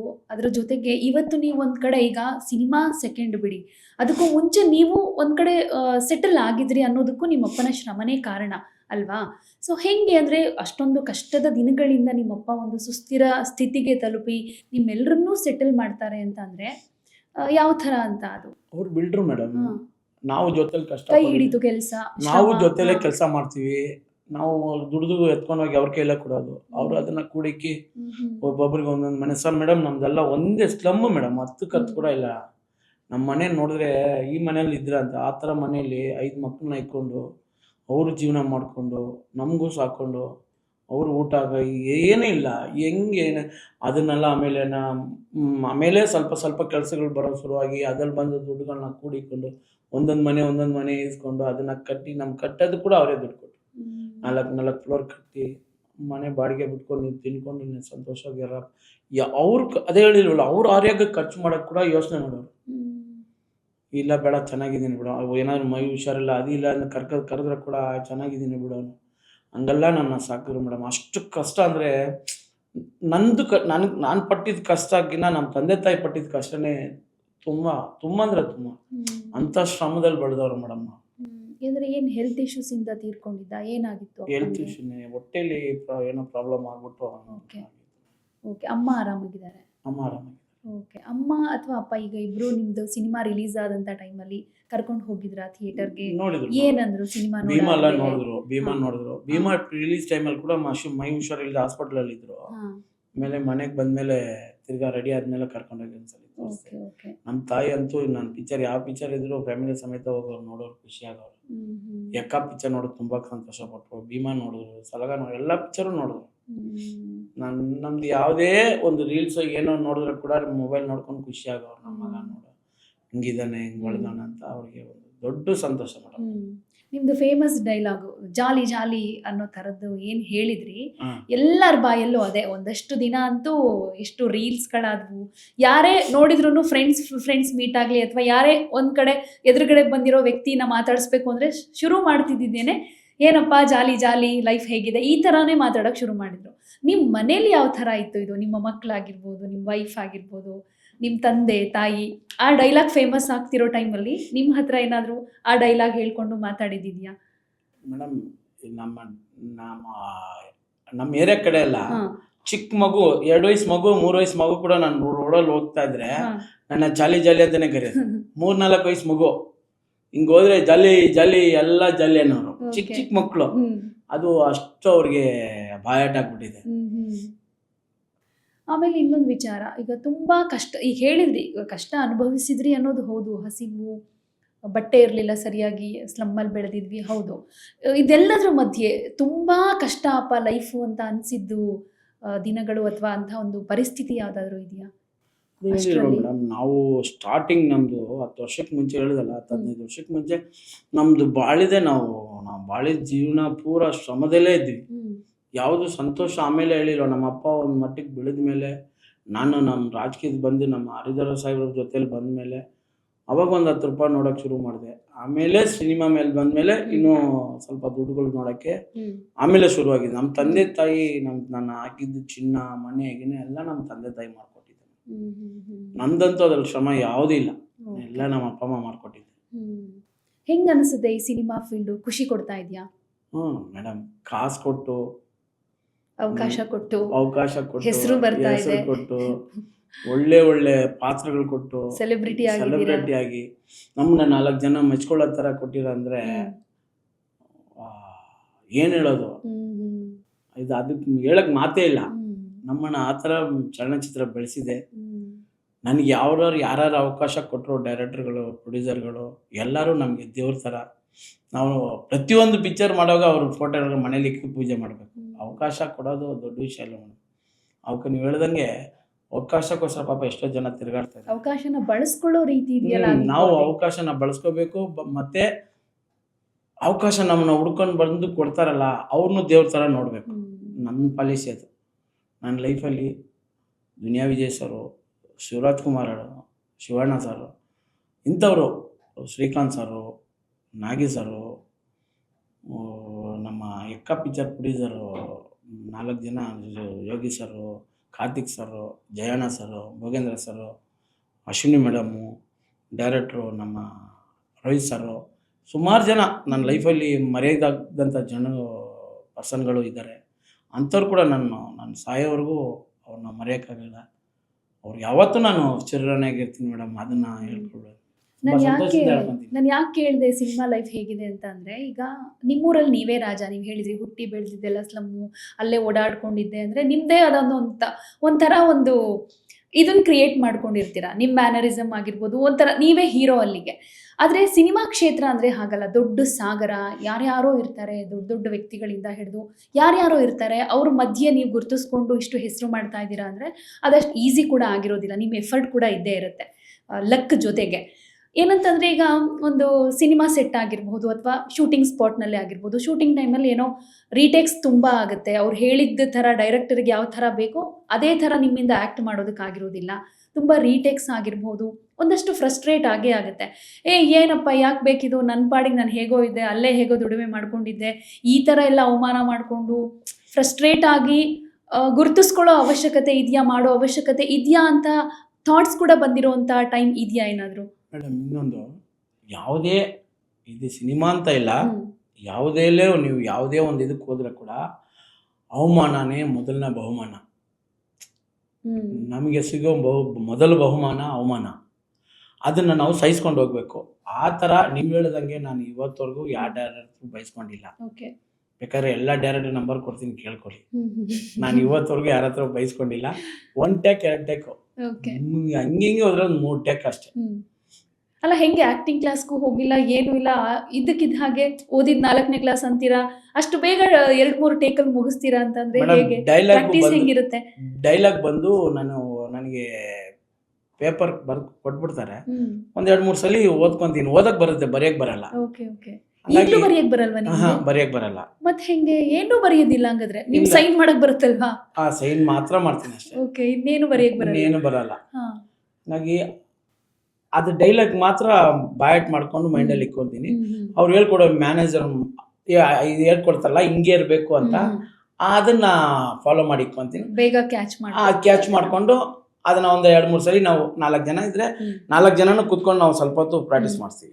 ಈ ಒಂದ್ ಸೀನ್ ಅಲ್ಲಿ 4 ಜನ ಇರ್ತೀವಿ. ಆ 4 ಜನ ಒಂದ್ ಚಾರ್ ತರ ಹಾಕೊಂಡು ಕುತ್ಕೊಂಡು ಅವ್ರ ಡೈಲಾಗ್ ಇವ್ ಡೈಲಾಗ್ ಎಲ್ಲ ನಾವು ಮಾತಾಡ್ಕೊಂಡು ಪ್ರಾಕ್ಟೀಸ್ ಮಾಡ್ಕೊಳ್ತೀವಿ. ಅಭ್ಯಾಸ ಮಾಡ್ಕೊಂಡು ಟಕ್ಕಂತ ಅವ್ರು ಹೇಳೋವಾಗ ಪಟ ಅಂತ ಹೊಡೆದ್ಬಿಡ್ತೀವಿ. ಹಂಗೆ ಮಾಡೋದು ನಾವು. ಅದ್ರಲ್ಲಿ ಸ್ವಲ್ಪ ಹುಷಾರಾಗ್ಬಿಟ್ವಿ. ಓಕೆ. ಆಮೇಲೆ ಈ ದುನಿಯಾ ವಿಜಯ್ ಅವ್ರ ಕೈಗೆ ಹೆಂಗ್ ಸಿಕ್ಕಿದ್ದು ನೀವು ಅಂತ? ಅವ್ರ ಜೊತೆ ಜಾಸ್ತಿ ಕನೆಕ್ಷನ್ ಜಾಸ್ತಿ ಹೇಳಿದ್ರಿ. ಅವ್ರು ಸಣ್ಣ ಆಗಿ ಹೊಂದಿದ್ದಾರೆ, ಯಾಕೆ ಅಂತಾನು ಕೇಳ್ದೆ ನಾನು ಸಣ್ಣ ಆಗೋ ಪ್ರಯತ್ನ ಮಾಡ್ತಿದ್ದೀನಿ ಅಂತ ಹೇಳಿದ್ರಿ. ಅಂದ್ರೆ ದ್ರೋಣಾಚಾರ್ಯ ಅವರು ನಿಮ್ಗೆ ಅನ್ನೋ ತರ ಹೇಳ್ತಾ ಇದ್ರ. ಹೆಂಗೆ ಅವರ ನಿಮ್ಮ ಬಾಂಧವ್ಯದ ಬಗ್ಗೆ ಹೇಳೋದಾದ್ರೆ? ಅವರು ಬಾಂಧವ್ಯ ಹೆಂಗಂದ್ರೆ, ನನ್ನ ಟಗರು ಪಿಕ್ಚರ್ ಮೊದಲನೇ ಪಿಕ್ಚರ್ ನನಗೆ ಶ್ರೀಕಾಂತ್ ಸರ್ ನನಗೆ ಚಾನ್ಸ್ ಕೊಟ್ಟರು. ಹೌದು. 2ನೇ ಪಿಕ್ಚರ್ ಬಂದು ಶ್ರೀಕಾಂತ್ ಸರೇ ಪ್ರೊಡ್ಯೂಸರು ಸಲಗಾಗೆ. ಸಲಗಾ ಮೂವಿಗೆ ಡೈರೆಕ್ಟರ್ ಬಂದು ವಿಜಯ್ ಸರ್. ಅವ್ರು ವಿಜಯ್ ಸರ್ಗೆ ನಮ್ಮ ಶ್ರೀಕಾಂತ್ ಸರ್ ನಾಗೇಶ್ ಸರ್ ನನಗೆ ಇಂಟ್ರೊಡ್ಯೂಸ್ ಮಾಡಿದ್ರು. ಜಾಕ್ ಅಂತ ಚೆನ್ನಾಗಿ ಯೂಸ್ ಆಗ್ತಾರೆ, ಯೂಸ್ ಮಾಡ್ಕೊಳ್ಳಿ ಅಂತ ನನ್ನ ಹಿಡಿದು ಹ್ಯಾಂಡ್ ಓವರ್ ಮಾಡಿದ್ರು. ವಿಜಯ್ ಸರ್ ಕೈಯಲ್ಲಿ ಕೊಟ್ಟರು.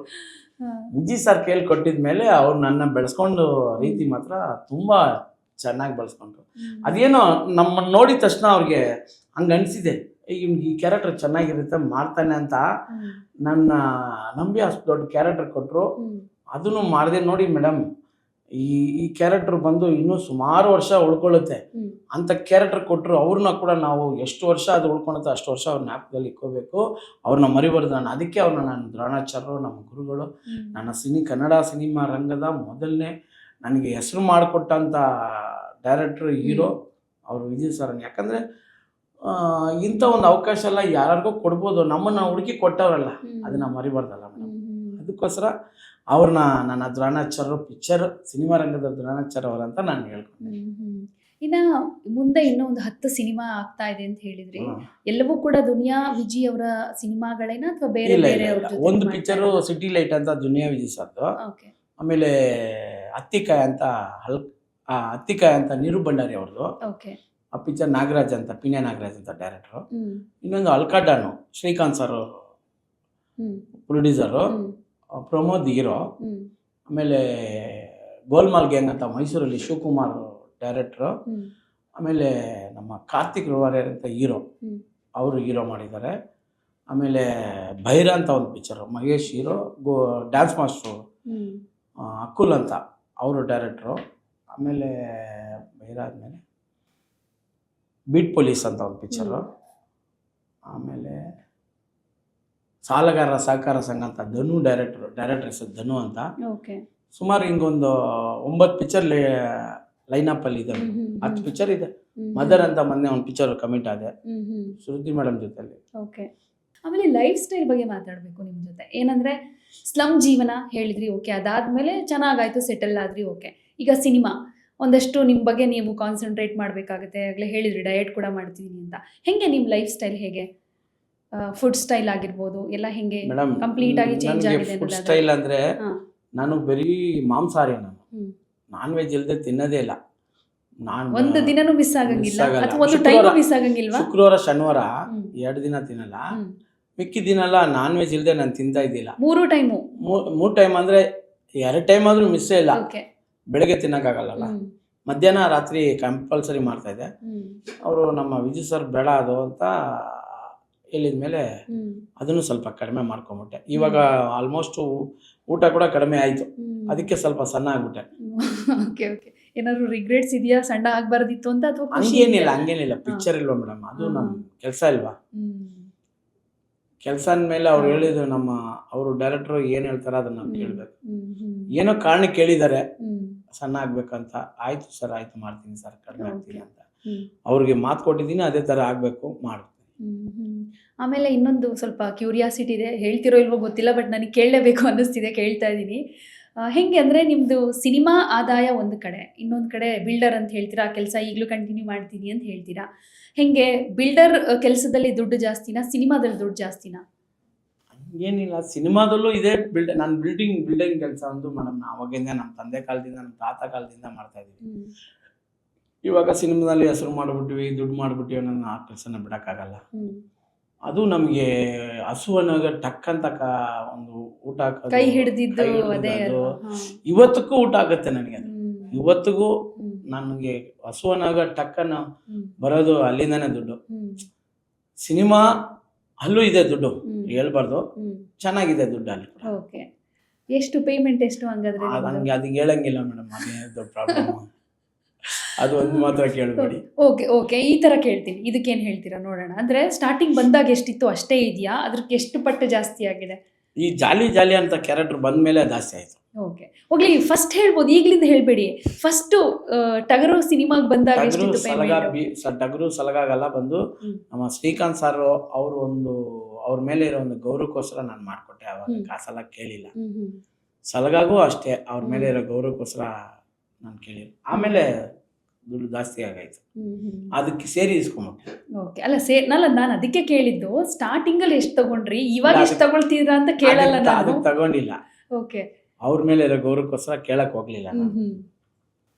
ನಮಗೆ ಫಸ್ಟ್ ಪಿಕ್ಚರ್ ಚಾನ್ಸ್ ಕೊಟ್ಟವ್ರೆ, ಅವರು ಕೂಡ ಅವನ್ನೆಲ್ಲ ಕೂಡ ಲೈಫಲ್ಲಿ ಮರೆಯಂಗಿಲ್ಲ. ಯಾಕಂದ್ರೆ ಫಸ್ಟ್ ನಮ್ಮನ್ನ ಸಿನಿಮಾ ಕರ್ಕೊಂಡು ಬಂದ್ಬಿಟ್ಟವ್ರು, ಹಂಗಾಗಿ ಅವ್ರನ್ನ ಮರೆಯೋಕ್ಕಾಗಲ್ಲ. ಅದಕ್ಕೋಸ್ಕರ ಅವ್ರು ಹೇಳಿದಂಗೆ ಕೇಳ್ಕೊಂಡು ಹೋಗ್ಬಿಟ್ರಿ. ಆಮೇಲೆ ಇನ್ನೊಂದು ವಿಷಯ, ಈಗ ಒಂದಷ್ಟು ಇನ್ನೂ ಸಕ್ಸಸ್ ಅನ್ನೋದು ಕಂಪ್ಲೀಟ್ ಆಗಲ್ಲ, ಯಾವತ್ತಿದ್ರೂ ಅದು ಓಡ್ತಾನೆ ಇರುತ್ತೆ, ಹೋಗ್ತಾನೆ ಇರಬೇಕು, ಸಾಕ್ತಾನೆ ಇರಬೇಕು. ಬಟ್ ಈಗ ಇಲ್ಲಿ ತನಕ ಸಿಕ್ಕಿರೋ ಸಕ್ಸಸ್ಸನ್ನು ನೋಡಿ ಮನೆಯವರಾಗಿರ್ಬೋದು, ರಿಲೇಟಿವ್ಸ್ ಆಗಿರ್ಬೋದು, ಫ್ರೆಂಡ್ಸ್ ಆಗಿರ್ಬೋದು, ಯಾವ ಥರ ನಿಮ್ಮನ್ನು ನೋಡ್ತಾರೆ? ಅಂದರೆ ಮುಂಚೆ ಹೇಗೆ, ಇವಾಗ ಯಾವ ಥರ ಅನ್ನೋದಾದರೆ ಏನು ಚೇಂಜಸ್ಸನ್ನು ನೀವು ಅಬ್ಸರ್ವ್ ಮಾಡಿದ್ದೀರಾ? ಖುಷಿ ಆಗುತ್ತಾ ಚೇಂಜಸ್ಸು, ಅಥವಾ ಮುಂಚೆ ಥರನೇ ಇರಬೇಕಾಗಿತ್ತು ಅಂತ ಅನ್ಸುತ್ತಾ? ನನ್ನ ಸಕ್ಸಸ್ ನೋಡಿ ನಮ್ಮ ಫ್ಯಾಮಿಲಿಲಿ ಇರೋರು ಸಂತೋಷ ಪಡ್ತಾರೆ, ಅದು ಸಹಜ. ಅದು ನಮ್ಮ ಏರಿಯಲ್ಲಿ ಇರೋ ನಮ್ಮ ಫ್ರೆಂಡ್ಸು, ನನ್ನ ಜೊತೆಲಿ ಇರೋ ಹುಡುಗರು, ನಮ್ಮ ಸ್ನೇಹಿತರು, ನಮಗೆ ಇನ್ನೂ ಸುಮಾರು ಹುಡುಗರುಗಳು ಎಲ್ಲರೂ ನನ್ನ ಬೆಳವಣಿಗೆ ನೋಡಿ ತುಂಬ ಖುಷಿ ಪಟ್ಟವ್ರು ಹೊರತು ಯಾರು ಬೇರೆ ಥರ ಅನ್ಕೊಂಡಿಲ್ಲ ಮೇಡಮ್. ಅದ್ರಲ್ಲಿ ಮಾತ್ರ ನನಗೆ ಸಂತೋಷ. ನಾನು ನಮ್ಮ ಏರಿಯಾ ಹುಡುಗರು ಅದೆಲ್ಲ ನನಗೆ ತುಂಬ ಸಂತೋಷ ಆಗುತ್ತೆ. ನನ್ನ ಬಗ್ಗೆ ಹೊರಗಡೆ ಹೋಗಿ ಮಾತಾಡುವಾಗ ನಮ್ಮೇರವರು, ನಮ್ಮಣ್ಣ, ನಮ್ಮ ಮಾವ, ನಮ್ಮ ಫ್ರೆಂಡು ಅಂತ ಹೇಳ್ಕೊತಾರೆ ನೋಡಿ. ನಾನು ವಿನೋಬ ನಗರ ನನ್ನ ಏರಿಯಾ, ನಮ್ಮ ಏರಿಯಲ್ಲೇ ಇರೋದು ಅವರು, ಜಾಕ್ ಅವರು, ನಮ್ಮ ಮಾವ, ನಮ್ಮ ಅಣ್ಣ, ನಮ್ಮ ರಿಲೇಷನು, ನಮ್ಮ ಫ್ರೆಂಡು ಅಂತ ಹೇಳ್ಕೊತಾರಲ್ಲ, ಅವ್ರು ಹೇಳ್ಕೊಂಡು ಬಂದು ನಮಗೂ ಹೇಳ್ತಾರಲ್ಲ, ಅದೊಂದು ದೊಡ್ಡ ಖುಷಿ. ಅದು ನಮ್ಮ ಹುಡುಗರು ನಮ್ಮ ಬಗ್ಗೆ ಬೇರೆ ಏರಿಯಲ್ಲಿ ಹೋಗಿ ಅಂತ ಹೇಳ್ತಾರಲ್ಲ ಅಂತ ಒಂದು ಖುಷಿ, ಅದು ದೊಡ್ಡ ಖುಷಿ, ಅದು ದೊಡ್ಡ ಮಟ್ಟದಲ್ಲಿ ಸಂತೋಷ. ಜಲಸ್ ಯಾರಿಗೂ ಇಲ್ವಾ? ಜಲಸ್ ಇಲ್ಲದೆ ಇರ್ತಾರ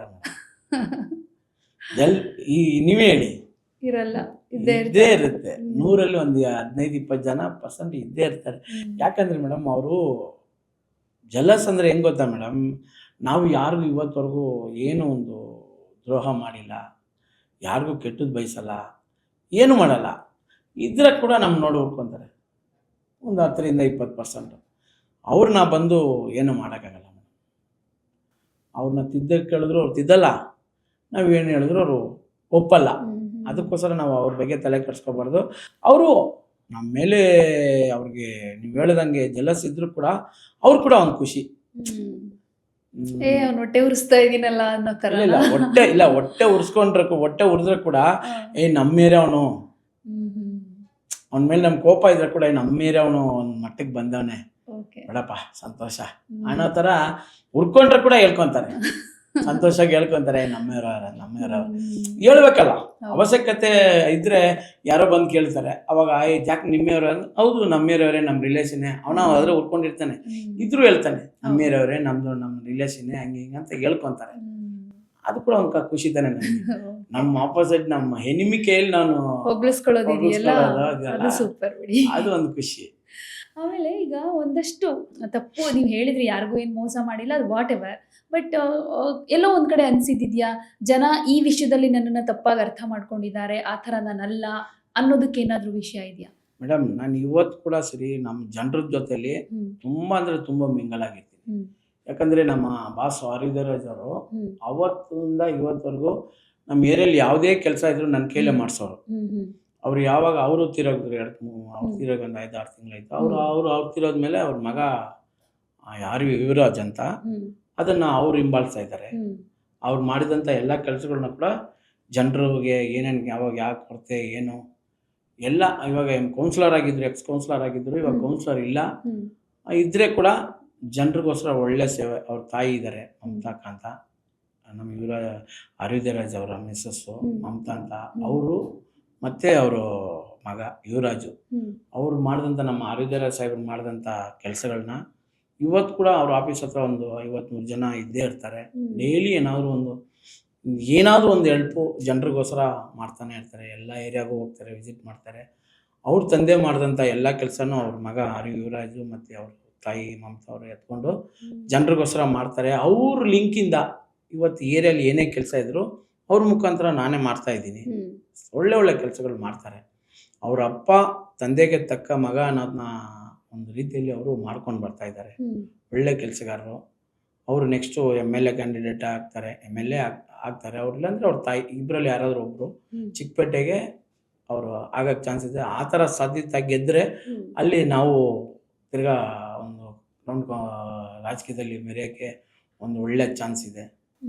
ಮಾತಾಡೋಣ ರಾಜಕೀಯದ ಬಗ್ಗೆ. ಸಿನಿಮಾ ಅಂದ ತಕ್ಷಣ ಒಂದು ಕೇಳಬೇಕಂತ ಅನ್ನಿಸ್ತು. ಸಿನಿಮಾದ ಆಯ್ಕೆ ಆಗಿರ್ಬೋದು, ಪಾತ್ರಗಳ ಆಯ್ಕೆ ಆಗಿರ್ಬೋದು, ಹೇಗೆ ಮಾಡ್ತೀರಾ? ಅಂದರೆ ಬಂದ ಎಲ್ಲ ಅವಕಾಶಗಳನ್ನು ಒಪ್ಕೊಂಡು ಬಿಡೋದಾ, ಅಥವಾ ನಿಮಗೆ ಅನಿಸಿ ಓಕೆ ಇಂಥವ್ರ ಮೂವಿ ಇಂಥವ್ರ ಕಡೆಯಿಂದ ಬಂದಿದೆ, ಇಂಥ ಸಿನಿಮಾ ಈ ಥರದ ಪಾತ್ರ ಓಕೆ ಅನ್ಬಿಡೋಣ, ಡೇಟ್ ಕೊಡೋಣ, ಆ ಥರದ್ದು ಯೋಚನೆಗಳು ಬರುತ್ತಾ? ಹೇಗೆ? ಹಂಗೆ ಏನಿಲ್ಲ, ನಾನು ಅದೆಲ್ಲ ಕ್ಯಾರೆಕ್ಟರ್ ಬಗ್ಗೆ ಯೋಚನೆ ಮಾಡಲ್ಲ. ಯಾಕೆ ಯೋಚನೆ ಮಾಡೋದಿಲ್ಲ ಅಂದರೆ, ನಮ್ಮ ಬೆಳವಣಿಗೆ ನೋಡ್ಬಿಟ್ಟು ಆ ಕ್ಯಾರೆಕ್ಟರ್ನ ಅವರೇ ಆಯ್ಕೆ ಮಾಡ್ತಾರೆ.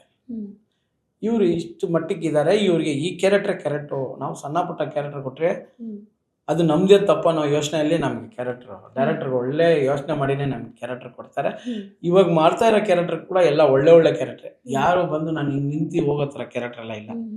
ನಮಗೂ ಜನ ಮೆಚ್ಕೋಬೇಕು, ಜನರಿಗೆ ಹೋಗಿ ತಲುಪಬೇಕು, ಆ ಥರ ಒಂದು ಸನ್ನಿವೇಶಗಳೇ ನಮ್ಗೆ ಕೊಡೋದವರು. ಅಲ್ಲ, ಈಗ 5 ಮೂವೀಸ್ ಏನಿದೆ ಅದರಲ್ಲೆಲ್ಲ ಆಲ್ಮೋಸ್ಟ್ ಕಾಮಿಡಿ ಮತ್ತೆ ವಿತ್ ಕಾಮಿಡಿ ವಿಲನ್. ಮುಂದಿನ ಸಿನಿಮಾಗಳಲ್ಲೂ ಅದೇ ಕ್ಯಾರೆಕ್ಟರ್ ಅದೇನೆ, ಕಾಮಿಡಿ ಪ್ಲಸ್ ವಿಲನ್. ಓಕೆ, ನಿಮಗೇನಾದ್ರೂ ಆಸೆ ಇದೆಯಾ ಇದು ಬಿಟ್ಟು ಬೇರೆ ಥರದ್ದೊಂದು ಪಾತ್ರನ ಟ್ರೈ ಮಾಡಬೇಕು? ನನಗೆ ಅವರು ಬರೀ ಕಾಮಿಡಿ ವಿಲನ್ನೇ ಕೊಡ್ತಾರೆ. ನನಗೂ ಒಳ್ಳೆ ಕ್ಯಾರೆಕ್ಟ್ರು. ಹಂಗಾದ್ರೆ ಒಂದು ಸೆಂಟಿಮೆಂಟು, ಅಪ್ಪ ಅಣ್ಣ, ಒಂದು ಫ್ರೆಂಡ್ಸ್ ಫೀಲಿಂಗ್ ಆಗಿರೋ ಕ್ಯಾರೆಕ್ಟ್ರು, ಆ ಥರ ಕ್ಯಾರೆಕ್ಟರ್ ಮಾಡ್ಬೇಕಂತ ತುಂಬಾ ಆಸೆನೆ.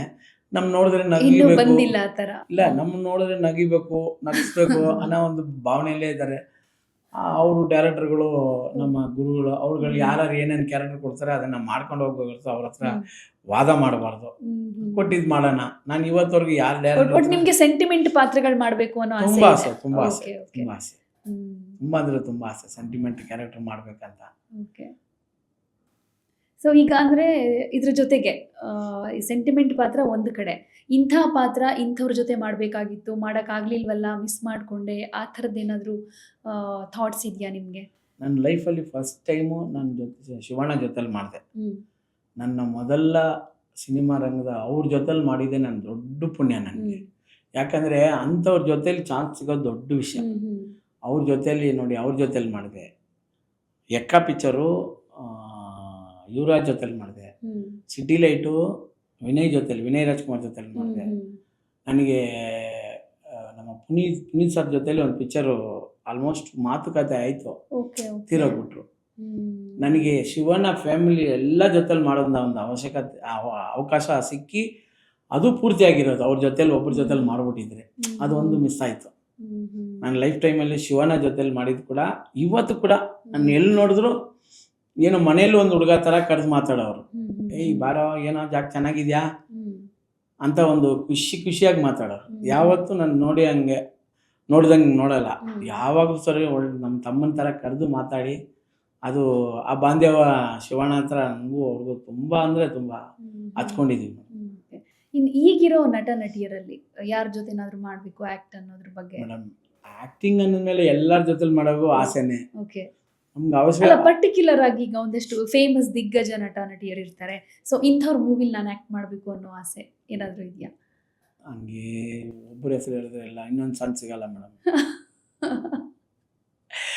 ಓ ಹಂಗೆ ಹೇಳ್ದ ನಾನು ಅಂತ ಒಂದ್ ಮೂವಿಲೇ ಇರ್ಲಿ, ನಮ್ಮ ಮೂವಿ ಕರ್ಕೊಳ್ಳೋದು ಬೇಡ ಅಂತಾರೆ ಅಂತನಾ? ಏನಕ್ಕೆ ಬರೋ ಅವಕಾಶನ ನಾವೇ ತಳ್ದಂಗೆ ಆಗ್ಬಿಡುತ್ತೆ. ಬೇಡ, ಎಲ್ಲರೂ ಕನ್ನಡದಲ್ಲಿ ಇರೋ ಎಲ್ಲ ಒಂದು ಹೀರೋನು ನಮ್ಮ ಆಲ್ಮೋಸ್ಟ್ ಎಲ್ಲ ದೊಡ್ಡ ದೊಡ್ಡ ಹೀರೋಗಳೇ, ಯಾರು ಕಡಿಮೆ ಇಲ್ಲ. ಇವಾಗ ನಮ್ಮ ಕನ್ನಡ ಚಿತ್ರರಂಗ ಹೆಂಗಿದೆ ಅಂದರೆ ಆಲ್ಮೋಸ್ಟ್ ಫ್ಯಾನ್ ಇಂಡಿಯಾ, ಯಾವುದು ಕಡಿಮೆ ಇಲ್ಲ ಇಲ್ವಾ? ಇವಾಗ ಕನ್ನಡ ಪಿಕ್ಚರು KGF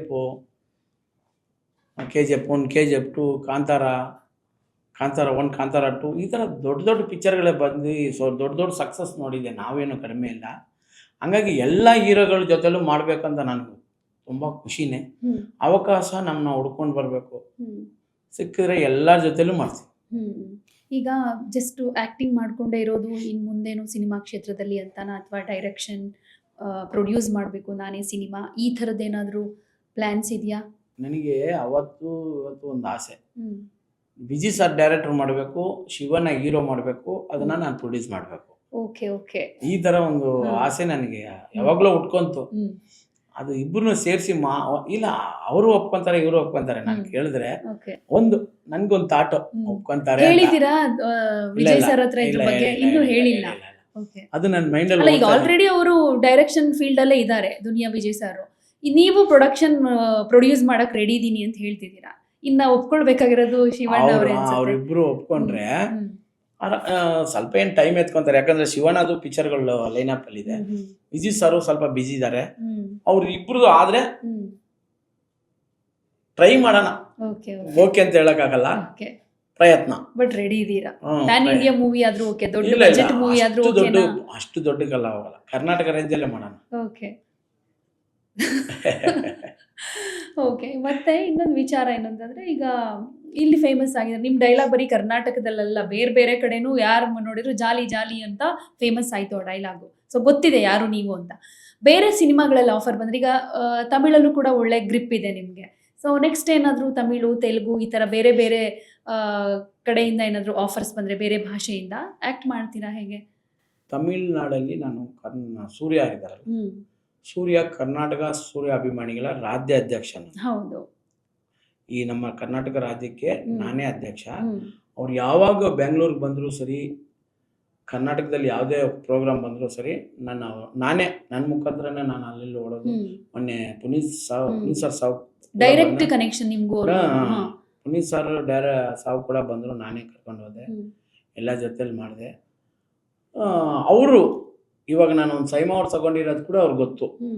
ಅವ್ರಿಗೆ ಒಂದೇ ಒಂದು ಮಾತು ತಿಳಿಸ್ರೆ ಅವ್ರ ಪಿಕ್ಚರಲ್ಲಿ ಕೂಡ ನನಗೆ ಒಳ್ಳೆ ಪಾತ್ರ ಸಿಗುತ್ತೆ, ಹೇಳಿದ್ರೆ ಮಾಡ್ಕೊಡ್ತಾರೆ.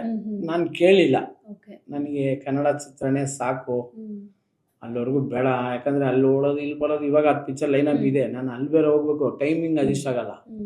ಹಂಗಾಗಿ ನಮಗೆ ಸೂರ್ಯ ಅವ್ರ ಜೊತೆಲಿ ಮಾಡ್ಬೇಕಂದ್ರೆ ತುಂಬ ಇಷ್ಟ, ಖುಷಿ. ಅಂಥವ್ರು ಎಂಥವ್ರು ಅಂದರೆ, ತಮಿಳ್ನಾಡು ಚಲನಚಿತ್ರದ ಇಂಡಸ್ಟ್ರಿಯಲ್ಲಿ ಆ ಥರ ಒಂದು ಹೀರೋ ನೋಡೋಕ್ಕಾಗಲ್ಲ. ಯಾಕಂದರೆ ಸುಮಾರು ಮಕ್ಕಳನ್ನ ಡಾಕ್ಟರ್ ಮಾಡಿದ್ದಾರೆ, ಸುಮಾರು ಮಕ್ಕಳನ್ನ ಇಂಜಿನಿಯರ್ ಮಾಡಿದ್ದಾರೆ, ಸುಮಾರು ಮಕ್ಕಳನ್ನ ಡಿಗ್ರಿ ಮಾಡಿದ್ದಾರೆ.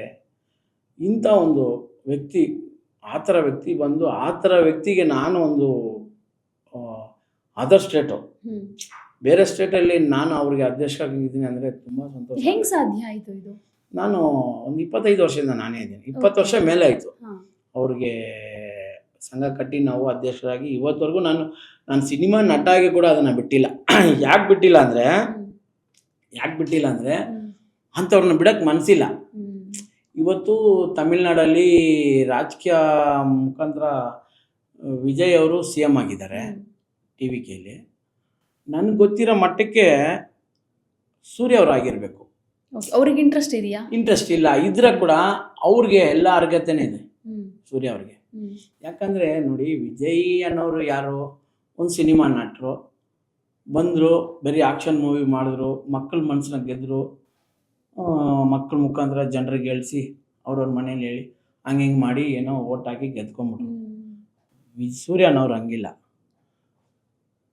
ಯಾರು ಬಡ ಮಕ್ಕಳಿದ್ದಾರೋ ಅಂಥವ್ರಿಗೆ ಶಿಕ್ಷಣ ಕೊಟ್ಟವ್ರೆ, ಓದಿಸವ್ರೆ, ಡಿಗ್ರಿ ಮಾಡಿಸವ್ರೆ, ಡಾಕ್ಟ್ರು ಮಾಡಿಸವ್ರೆ.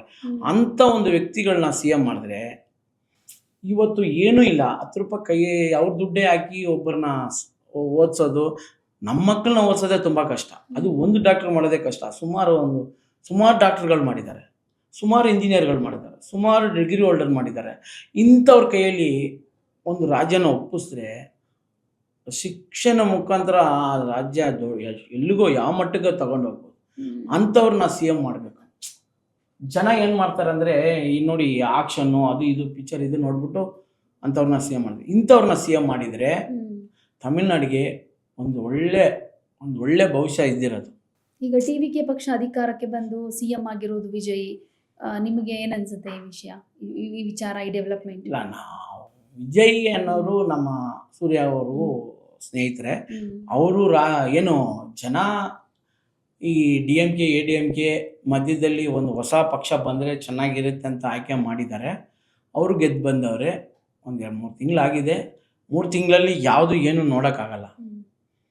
5 ವರ್ಷ, ಒಂದು 2 ವರ್ಷನ ಕಳೆದ ಮೇಲೆ ಇವರು ಆಡಳಿತ ಹೆಂಗಿದೆ, ಏನು ಮಾಡ್ತಾರೆ ಅನ್ನೋದು ಗೊತ್ತಾಗುತ್ತೆ. ಬಟ್ ಮಾಡ್ಬೋದು. ಏನಂದರೆ ಇನ್ನೂ ಅವರು ಚಿಗುರ್ತಾ ಇರೋರು ರಾಜಕೀಯದಲ್ಲಿ, ಹೊಸ ಪರಿಚಯ. ಇನ್ನು ಮುಂದೆ ಅವ್ರು ಏನು ಮಾಡ್ತಾರೆ, ಏನು ಅವರು ನಡ್ಕೊಳ್ಳೋ ರೀತಿಯಲ್ಲಿ ಪ್ರತಿಯೊಂದು ವಿಷಯನೂ ಗೊತ್ತಾಗುತ್ತೆ. ಈಗ ತಮಿಳುನಾಡಿನ ಜನ ಅಂದರೆ ಸಿನಿಮಾ ಕ್ಷೇತ್ರದಲ್ಲಿ ಇರೋರ್ನು ಕೂಡ CM ಮಾಡೋ ಮನಸ್ಸು ಮಾಡ್ತಾರೆ ಅಂತ ಅಂದರೆ, ಈಗ ಸೂರ್ಯ ಅವರಿಗೂ ಒಂದು ಹೋಪ್ಸ್ ಕ್ರಿಯೇಟ್ ಆಗಿರಬಹುದಾ? ನಾನು ಪಾಲಿಟಿಕ್ಸ್ಗೆ ನೆಕ್ಸ್ಟು ಎಂಟ್ರಿ ಕೊಡಬೇಕು, ನನ್ನದೇ ಆದ ಅಭಿಮಾನಿ ಬಳಗ ಇದೆ, ಅದನ್ನೆಲ್ಲ ಬಳಸ್ಕೊಂಡು ನೀವು ಹೇಳಿದ್ರಿ ಈಗಾಗಲೇ ಒಂದಷ್ಟು ಸಮಾಜ ಸೇವೆಗಳನ್ನು ಮಾಡ್ಕೊಂಡಿದ್ದಾರೆ ಅಂತ, ಇಂಥವ್ರು ರಾಜಕೀಯಕ್ಕೆ ಬರಬೇಕು ಅಂತ ಹೇಳ್ತಿದ್ದೀರಾ. ಆ್ಯಂಡ್ ಇಂಟ್ರೆಸ್ಟು ಇದ್ರೂ ಕೆಲವೊಂದ್ಸಲ ಸ್ಟೆಪ್ ತೊಗೊಳಕ್ಕಾಗಲ್ಲ. ನೀವೇನಾದರೂ ಹೇಳಿದಿರಾ ನಾವೆಲ್ಲ ಸಪೋರ್ಟ್ ಮಾಡ್ತೀವಿ, ಅಲ್ಲಿರೋರು ಸಪೋರ್ಟ್ ಮಾಡ್ತಾರೆ, ಸಂಘಟನೆ ಮಾಡೋಣ, ಪಕ್ಷ ಸ್ಥಾಪನೆ ಮಾಡಿ, ರಾಜಕೀಯಕ್ಕೆ ಎಂಟ್ರಿ ಕೊಡಿ ಅಂತ ನೀವು ಹೇಳಿದ್ದೀರಾ? ಮೇಡಮ್, ಅದ್ರ ಬಗ್ಗೆ ನಾವು ಏನೋ ಮಾತುಕತೆ ನಡೆದಿಲ್ಲ. ಇನ್ನೊಂದೇನೆಂದರೆ, ಅವ್ರಿಗೂ ಒಪ್ಪಿಗೆ ಇಲ್ಲ ಅಂದ್ರೆ ಕೂಡ, ಅದ್ರಲ್ಲಿ ಅವ್ರಿಗೆ ಇಂಟ್ರೆಸ್ಟ್ ಇಲ್ಲ ಅಂದ್ರೆ ಕೂಡ ಅಂಥವ್ರು ಬರಬೇಕು. ತಮಿಳ್ನಾಡಲ್ಲಿ ಕಾಮರಾಜರಂತ ಒಂದು CM ಇದ್ರು. ಅವರು ಬರೀ ಫಸ್ಟ್ ಅಂದರೆ ಈ ಮಕ್ಕಳು ಓದು ಬರಗಕ್ಕೆ ಶಿಕ್ಷಣಕ್ಕೆ ಮಾತ್ರ ಏನು ಬೇಕಾದ್ರೂ ಮಾಡೋರು. ಅಂಥ ಒಂದು ಮೈಂಡ್ ಥಾಟ್ ಇರೋರು ಸೂರ್ಯ. ಯಾರೋ ಆ ಕಾಲದಲ್ಲಿ ಒಂದು CM ಇದ್ರು ಕಾಮರಾಜರಂತ. ಅಂಥ ಒಂದು ಥಾಟಲ್ಲಿ ಇರೋರು ಸೂರ್ಯ. ಆ ಥರ ಒಂದು CM ಬರಬೇಕಾದ್ರೆ ಸೂರ್ಯ ಥರ ಮನುಷ್ಯರನ್ನ ನೇಮಕ ಮಾಡಿದ್ರೆ ಜನರಿಗೆ, ಮಕ್ಕಳಿಗೆ ಒಂದು ಶಿಕ್ಷಣ ಇರಲಿ, ಯಾವುದೇ ಒಂದು ಒಳ್ಳೆ ರೀತಿಯಲ್ಲಿ ಯಾವುದೇ ಒಂದು. ಮೇಡಮ್, ಇವತ್ತವರೆಗೂ ಪಿಕ್ಚರ್ಗಳಲ್ಲಿ ನೋಡಿ, ಅವ್ರ ಪಿಕ್ಚರ್ಗಳಲ್ಲಿ ದಮ್ ಹೊಡಿಯೋದು, ಎಣ್ಣೆ ಹೊಡಿಯೋದು, ಈ ಥರ ಕ್ಯಾರೆಕ್ಟರ್ಗಳು ಮಾಡೋದಿಲ್ಲ. ನಿಜ ಜೀವನದಲ್ಲಿ ಕೂಡ ಅವ್ರ ತಂದೆ ಥರನೇ. ಅವ್ರ ತಂದೆ ಕೂಡ ಇವತ್ತವರೆಗೂ ಯಾವ ಪಿಕ್ಚರ್ಗಳಲ್ಲಿ ಎಣ್ಣೆ ಹೊಡಿಯೋದು, ಸಿಗರೇಟ್ ಹೊಡಿಯೋದು ಎಲ್ಲ ಮಾಡಲ್ಲ. ಆ ಥರ ಒಂದು ಕ್ಯಾರೆಕ್ಟ್ರು. ಅಂಥವ್ರನ್ನ CM ಆಗಿ ಆಯ್ಕೆ ಮಾಡಿದ್ರೆ ನೋಡಿ, ಅವ್ರ ಮಕ್ಕಳು, ಹೆಂಡತಿ, ಅವ್ರ ಫ್ಯಾಮಿಲಿ ಈ ಥರನೇ ಹೋಗ್ತಾರೆ. ವಿಜಯ್ ಅವ್ರು ಕೂಡ ಏನಿಲ್ಲ ನೋಡಿ. ಇವಾಗ ಅವ್ರೇನು ಮಾಡ್ತಾರೆ, CM ಆಗೋಕ್ಕೆ ಮುಂಚೆ ಒಂದು ಸಾವಾದರೂ ತ್ರಿಷಾ ಜೊತೆಲಿ ಬರ್ತಾರೆ, ಒಂದು ಮದುವೆ ಆದರೆ ತ್ರಿಷಾ ಜೊತೆಲಿ ಬರ್ತಾರೆ. ನಿನ್ನೆ ಬರ್ತಡೇ ಆಯಿತು, ಬೆಳಗ್ಗೆ ಬರ್ತಡೇ ಏನು ಕೇಕ್ ಕಟಿಂಗ್ ಇಲ್ಲ ಇದರಲ್ಲಿ ವಿಧಾನಸಭೆ ಇರುತ್ತಲ್ಲ, ಆ ಒಳಗಡೆ ಮಾತಾಡೋದು. ಸಂಜೆ ನೋಡಿದ್ರೆ ತ್ರಿಷಾ ಜೊತೆಲಿ ಕೇಕ್ ಕಟ್ ಮಾಡ್ತಾರೆ. ಇಂಥ ಒಂದು ಸಣ್ಣ ಪುಟ್ಟ ರೀತಿ ಒಳ್ಳೆ ಮೆಸೇಜ್ ಕೊಡಲ್ಲ. ಇಂಥ ಒಂದು ಸಣ್ಣ ಪುಟ್ಟ ರೀತಿ ಏನಾಗುತ್ತೆ, ಮನಸ್ಸಲ್ಲಿ ಕೆಟ್ಟ ಭಾವನೆ ಬರುತ್ತೆ.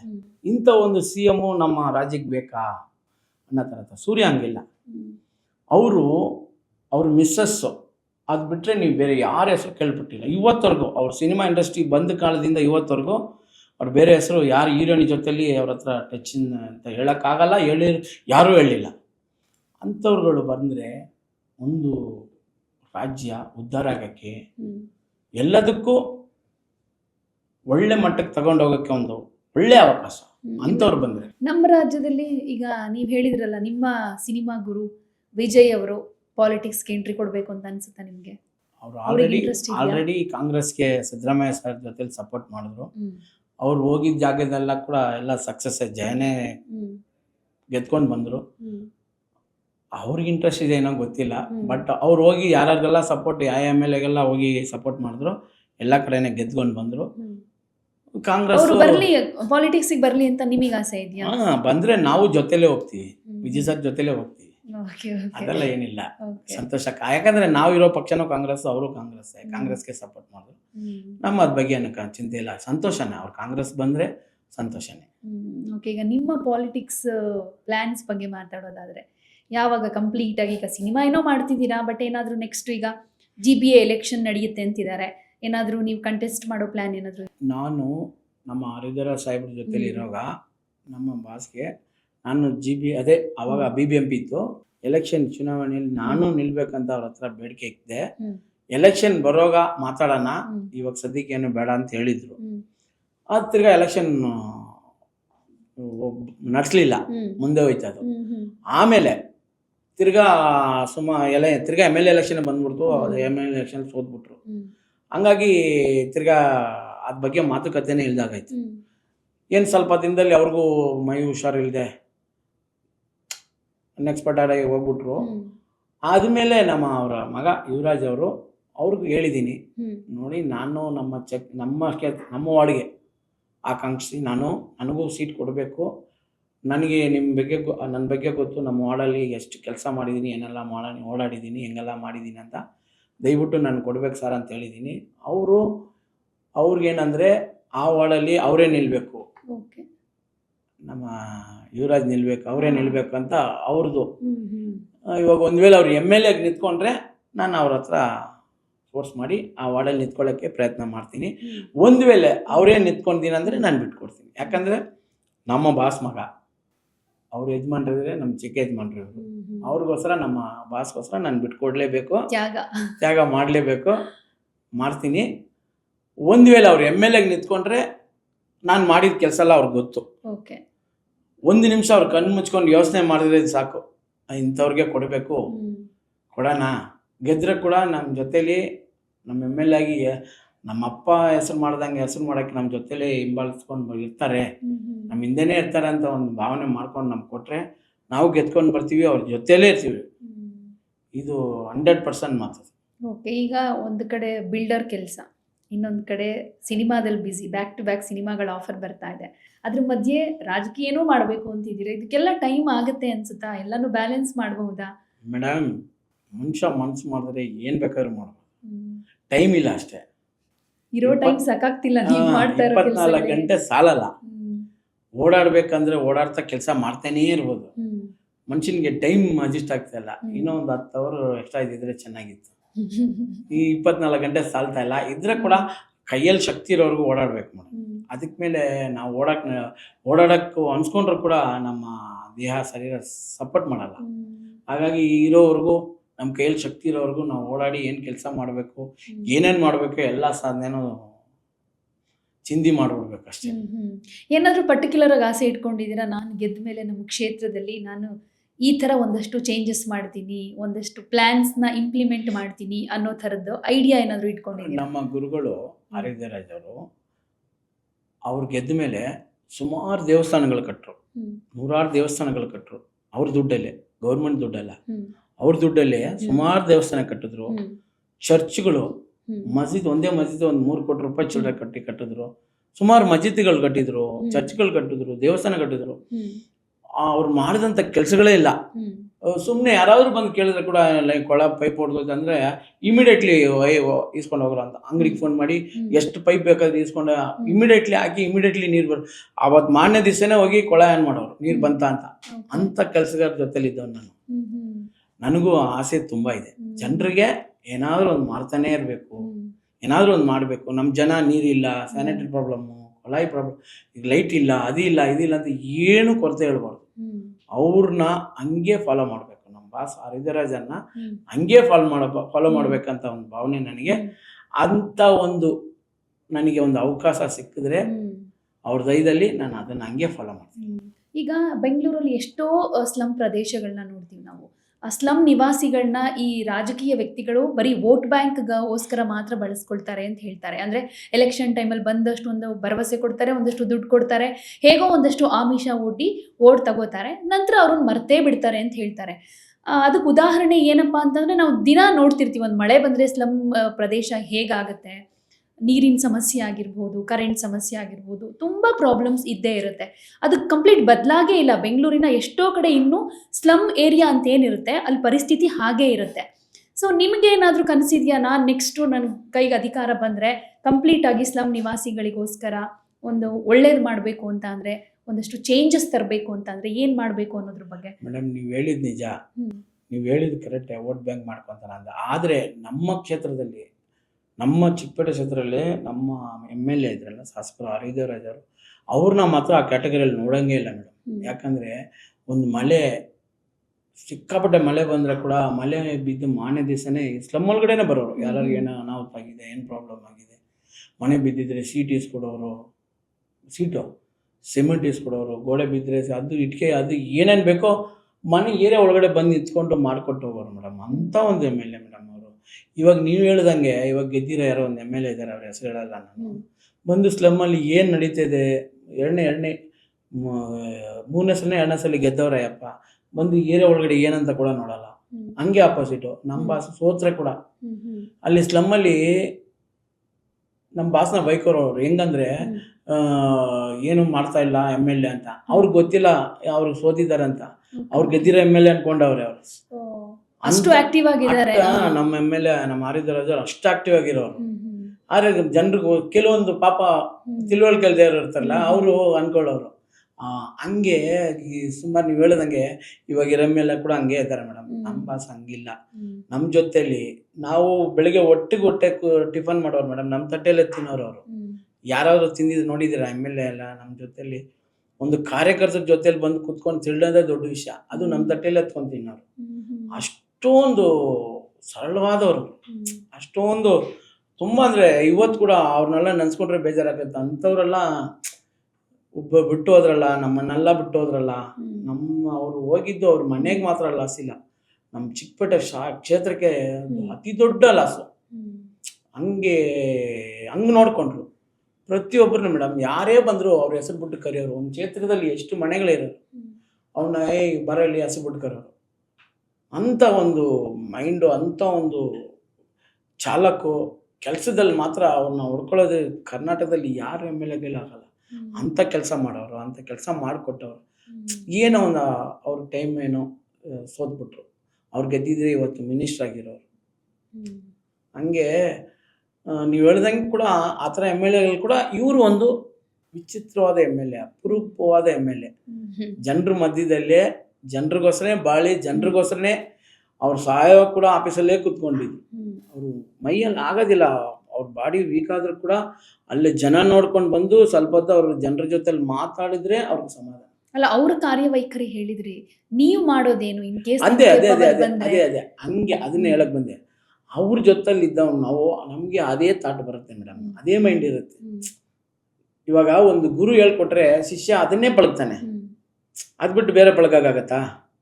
ಅದನ್ನೇ ಫಾಲೋ ಮಾಡ್ತೀನಿ. ನನ್ನ ಕೈಗೆ ಒಂದು ನೀವು ಹೇಳ್ದಂಗೆ ಜಿಬೇಲಿ ನಾನು ಗೆದ್ದು ಅಧಿಕಾರ ಬಂದರೆ ಅವ್ರು ಏನೆಲ್ಲ ಮಾಡಿದ್ರು ಅದನ್ನೆಲ್ಲ ಹಂಗೆ ಹಿಂಬಾಲಿಸ್ತೀನಿ, ಅದನ್ನು ಫಾಲೋ ಮಾಡ್ತೀನಿ, ಅವ್ರ ಹೆಸರು ಉಳಿಸ್ತೀನಿ.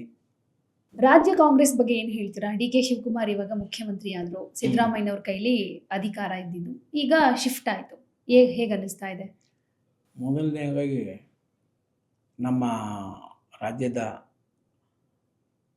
ಮುಖ್ಯಮಂತ್ರಿ ಆಗಿರೋಂಥ ನಮ್ಮ DK ಶಿವಕುಮಾರ್ ಸಾಹೇಬರು ಕೂಡ ನನ್ನ ಕಡೆಯಿಂದ ಒಂದು ಶುಭ ಹಾರೈಸ್ತೀನಿ. ಯಾಕಂದರೆ ಅವರು ತುಂಬ ಕಷ್ಟಪಟ್ಟಿದ್ದಾರೆ ಕಾಂಗ್ರೆಸ್ಸಲ್ಲಿ. ಅವ್ರು ಪಟ್ಟಿದ ಕಷ್ಟಕ್ಕೆ ಅದು ಇವತ್ತು ಆ ಸ್ಥಾನ ಸಿಕ್ಕಿರೋದು. ಯಾಕಂದರೆ ಕಾಂಗ್ರೆಸ್ಸಲ್ಲಿ ಕೂಡ ಸುಮಾರು ಲೀಡರ್ಗಳಿದ್ದಾರೆ. ಅದಕ್ಕೆ ಏನು ಕಾಂಗ್ರೆಸ್ಸಲ್ಲಿ CM ಆಗಬೇಕನ್ನೋದಕ್ಕೆ ಸುಮಾರು ಜನಗಳಿದ್ದಾರೆ. ಇವ್ರು ಪಟ್ಟಿದ ಶ್ರಮಕ್ಕೆ ಸಿಕ್ಕಿರೋದು, ಅದು ತುಂಬ ಸಂತೋಷ ಆಗಿದೆ. ಬಟ್ ಇವಾಗ ಅವರ ಆಡಳಿತದಲ್ಲಿ ನೀವೇನಾಗ್ತಿದೆ ನೋಡ್ತಿದ್ದೀರಾ? ಲೈಕ್ ಬೇರೆ ಬೇರೆ ವಿಚಾರಗಳು ಒಂದು ಕಡೆ, ಬಹಳ ಮುಖ್ಯವಾಗಿ ಬಿಡದಿ ಟೌನ್ಶಿಪ್ ವಿಚಾರವಾಗಿ ತುಂಬ ವಿರೋಧ ವ್ಯಕ್ತವಾಗ್ತಾ ಇದೆ. ಹೇಗನ್ಸುತ್ತೆ ನಿಮಗೆ ಈ ಸಂದರ್ಭದಲ್ಲಿ ರೈತರ ಜಮೀನನ್ನು ಬಿಟ್ಕೊಟ್ರೆ ಒಳ್ಳೇದು, ಬಿಡದಿ ಟೌನ್ಶಿಪ್ ಬೇಡ, ಆ ಥರದ್ದು ಏನಾದರೂ ಅನಿಸುತ್ತಾ? ಅಥವಾ ಡಿ ಕೆ ಶಿವಕುಮಾರ್ ತಗೊಂಡಿರೋ ನಿರ್ಧಾರ ಸರಿ ಅಂತ ಅನಿಸುತ್ತಾ? ಮೇಡಮ್, ನಾವು ರಾಜಕೀಯ ಮಟ್ಟದಲ್ಲಿ ಮಾತಾಡಬೇಕಾದ್ರೆ ಹ್ಮ್. ಇಷ್ಟು ದೊಡ್ಡ ವಿಷಯ ಮಾತಾಡೋಕ್ಕೆ ನಮಗೆ ಅರ್ಹತೆ ನಮಗಿಲ್ಲ. ಹ್ಮ್. ಅದನ್ನ ಫಾಲೋ ಮಾಡಿ ಏನೋ ಮಾಡಬೇಕಾದ್ರೂ ಆ ದೊಡ್ಡ ಮಟ್ಟದಲ್ಲಿ ಅವ್ರು ಮಾಡ್ಕೊತಾರೆ. ಹ್ಮ್. ನಾವು ಇದನ್ನ ಹಂಗೆ ನೋಡ್ಕೊಂಡು ಸುಮ್ಮನೆ ಆಗ್ಬಿಟ್ರೆ ಸರಿ. Okay. ಇದನ್ನ ನಾವು ಮಾತಾಡೋಗಿ ಅದು ಬೇರೆ ತರ ಕಾಂಟ್ರವರ್ಸಿ ಆಗುತ್ತೆ. Okay. ಅದರಿಂದ ನಾವು ಜೂಟಾದ್ರೆ ಸಾಕು, ಸ್ಮಾರ್ಟ್ ಆನ್ಸರ್ ಎಲ್ಲೂ ಸಿಕ್ಕಾಕೋಬಾರ್ದು ಅಂತ. ಹಂಗೆ ಅಷ್ಟೇ. ಓಕೆ, ಇನ್ನು ಸಿನಿಮಾ ಡೈಲಾಗ್ ಹೇಳಿಸ್ಬೇಕಾಗಿತ್ತು ನಿಮ್ಮನ್ನ, ಆಗ್ಲೇ ಮರೆತ್ಬಿಟ್ಟೆ. ಒಂದು ಜಾಲಿ ಜಾಲಿ ಹೇಳಿದ್ರಿ, ಅದು ಬಿಟ್ರೆ ಇನ್ನೂ ಒಂದು ಸ್ವಲ್ಪ ಫೇಮಸ್, ತುಂಬಾ ಕ್ಯಾಚಿ ಆಗಿದೆ, ಜನ ಇಷ್ಟಪಡ್ತಾರೆ ಅಂತ ಅನ್ಸಿದ್ದ ಡೈಲಾಗ್ಗಳು ಯಾವ್ದಾದ್ರು ಹೇಳ್ಬೋದಾ? ಇದೇ ಮೇಡಮ್, ಎಕ್ಕದಲ್ಲಿ ಸೂಪರ್ ಡೈಲಾಗ್ಗಳಿತ್ತು. ಹೇಳಿ. ಆಗ್ಲಿ ಅದೇನಾಗುತ್ತೆ ಆಗ್ಲಿ, ಬರ್ಲಿ ಅದೇನ್ ಬರುತ್ತೆ ಬರ್ಲಿ ಹ್ಮ್. ಅಂತ ಡೈಲಾಗ್ಗಳು. ಓಕೆ. ಆಮೇಲೆ ಅದೆಲ್ಲ ಸುಮಾರು ಒಳ್ಳೆ ಡೈಲಾಗ್ಗಳಿದೆ. ಹ್ಮ್. ಇದರಲ್ಲಿ ಭೀಮಲ್ಲಿ ಕೂಡ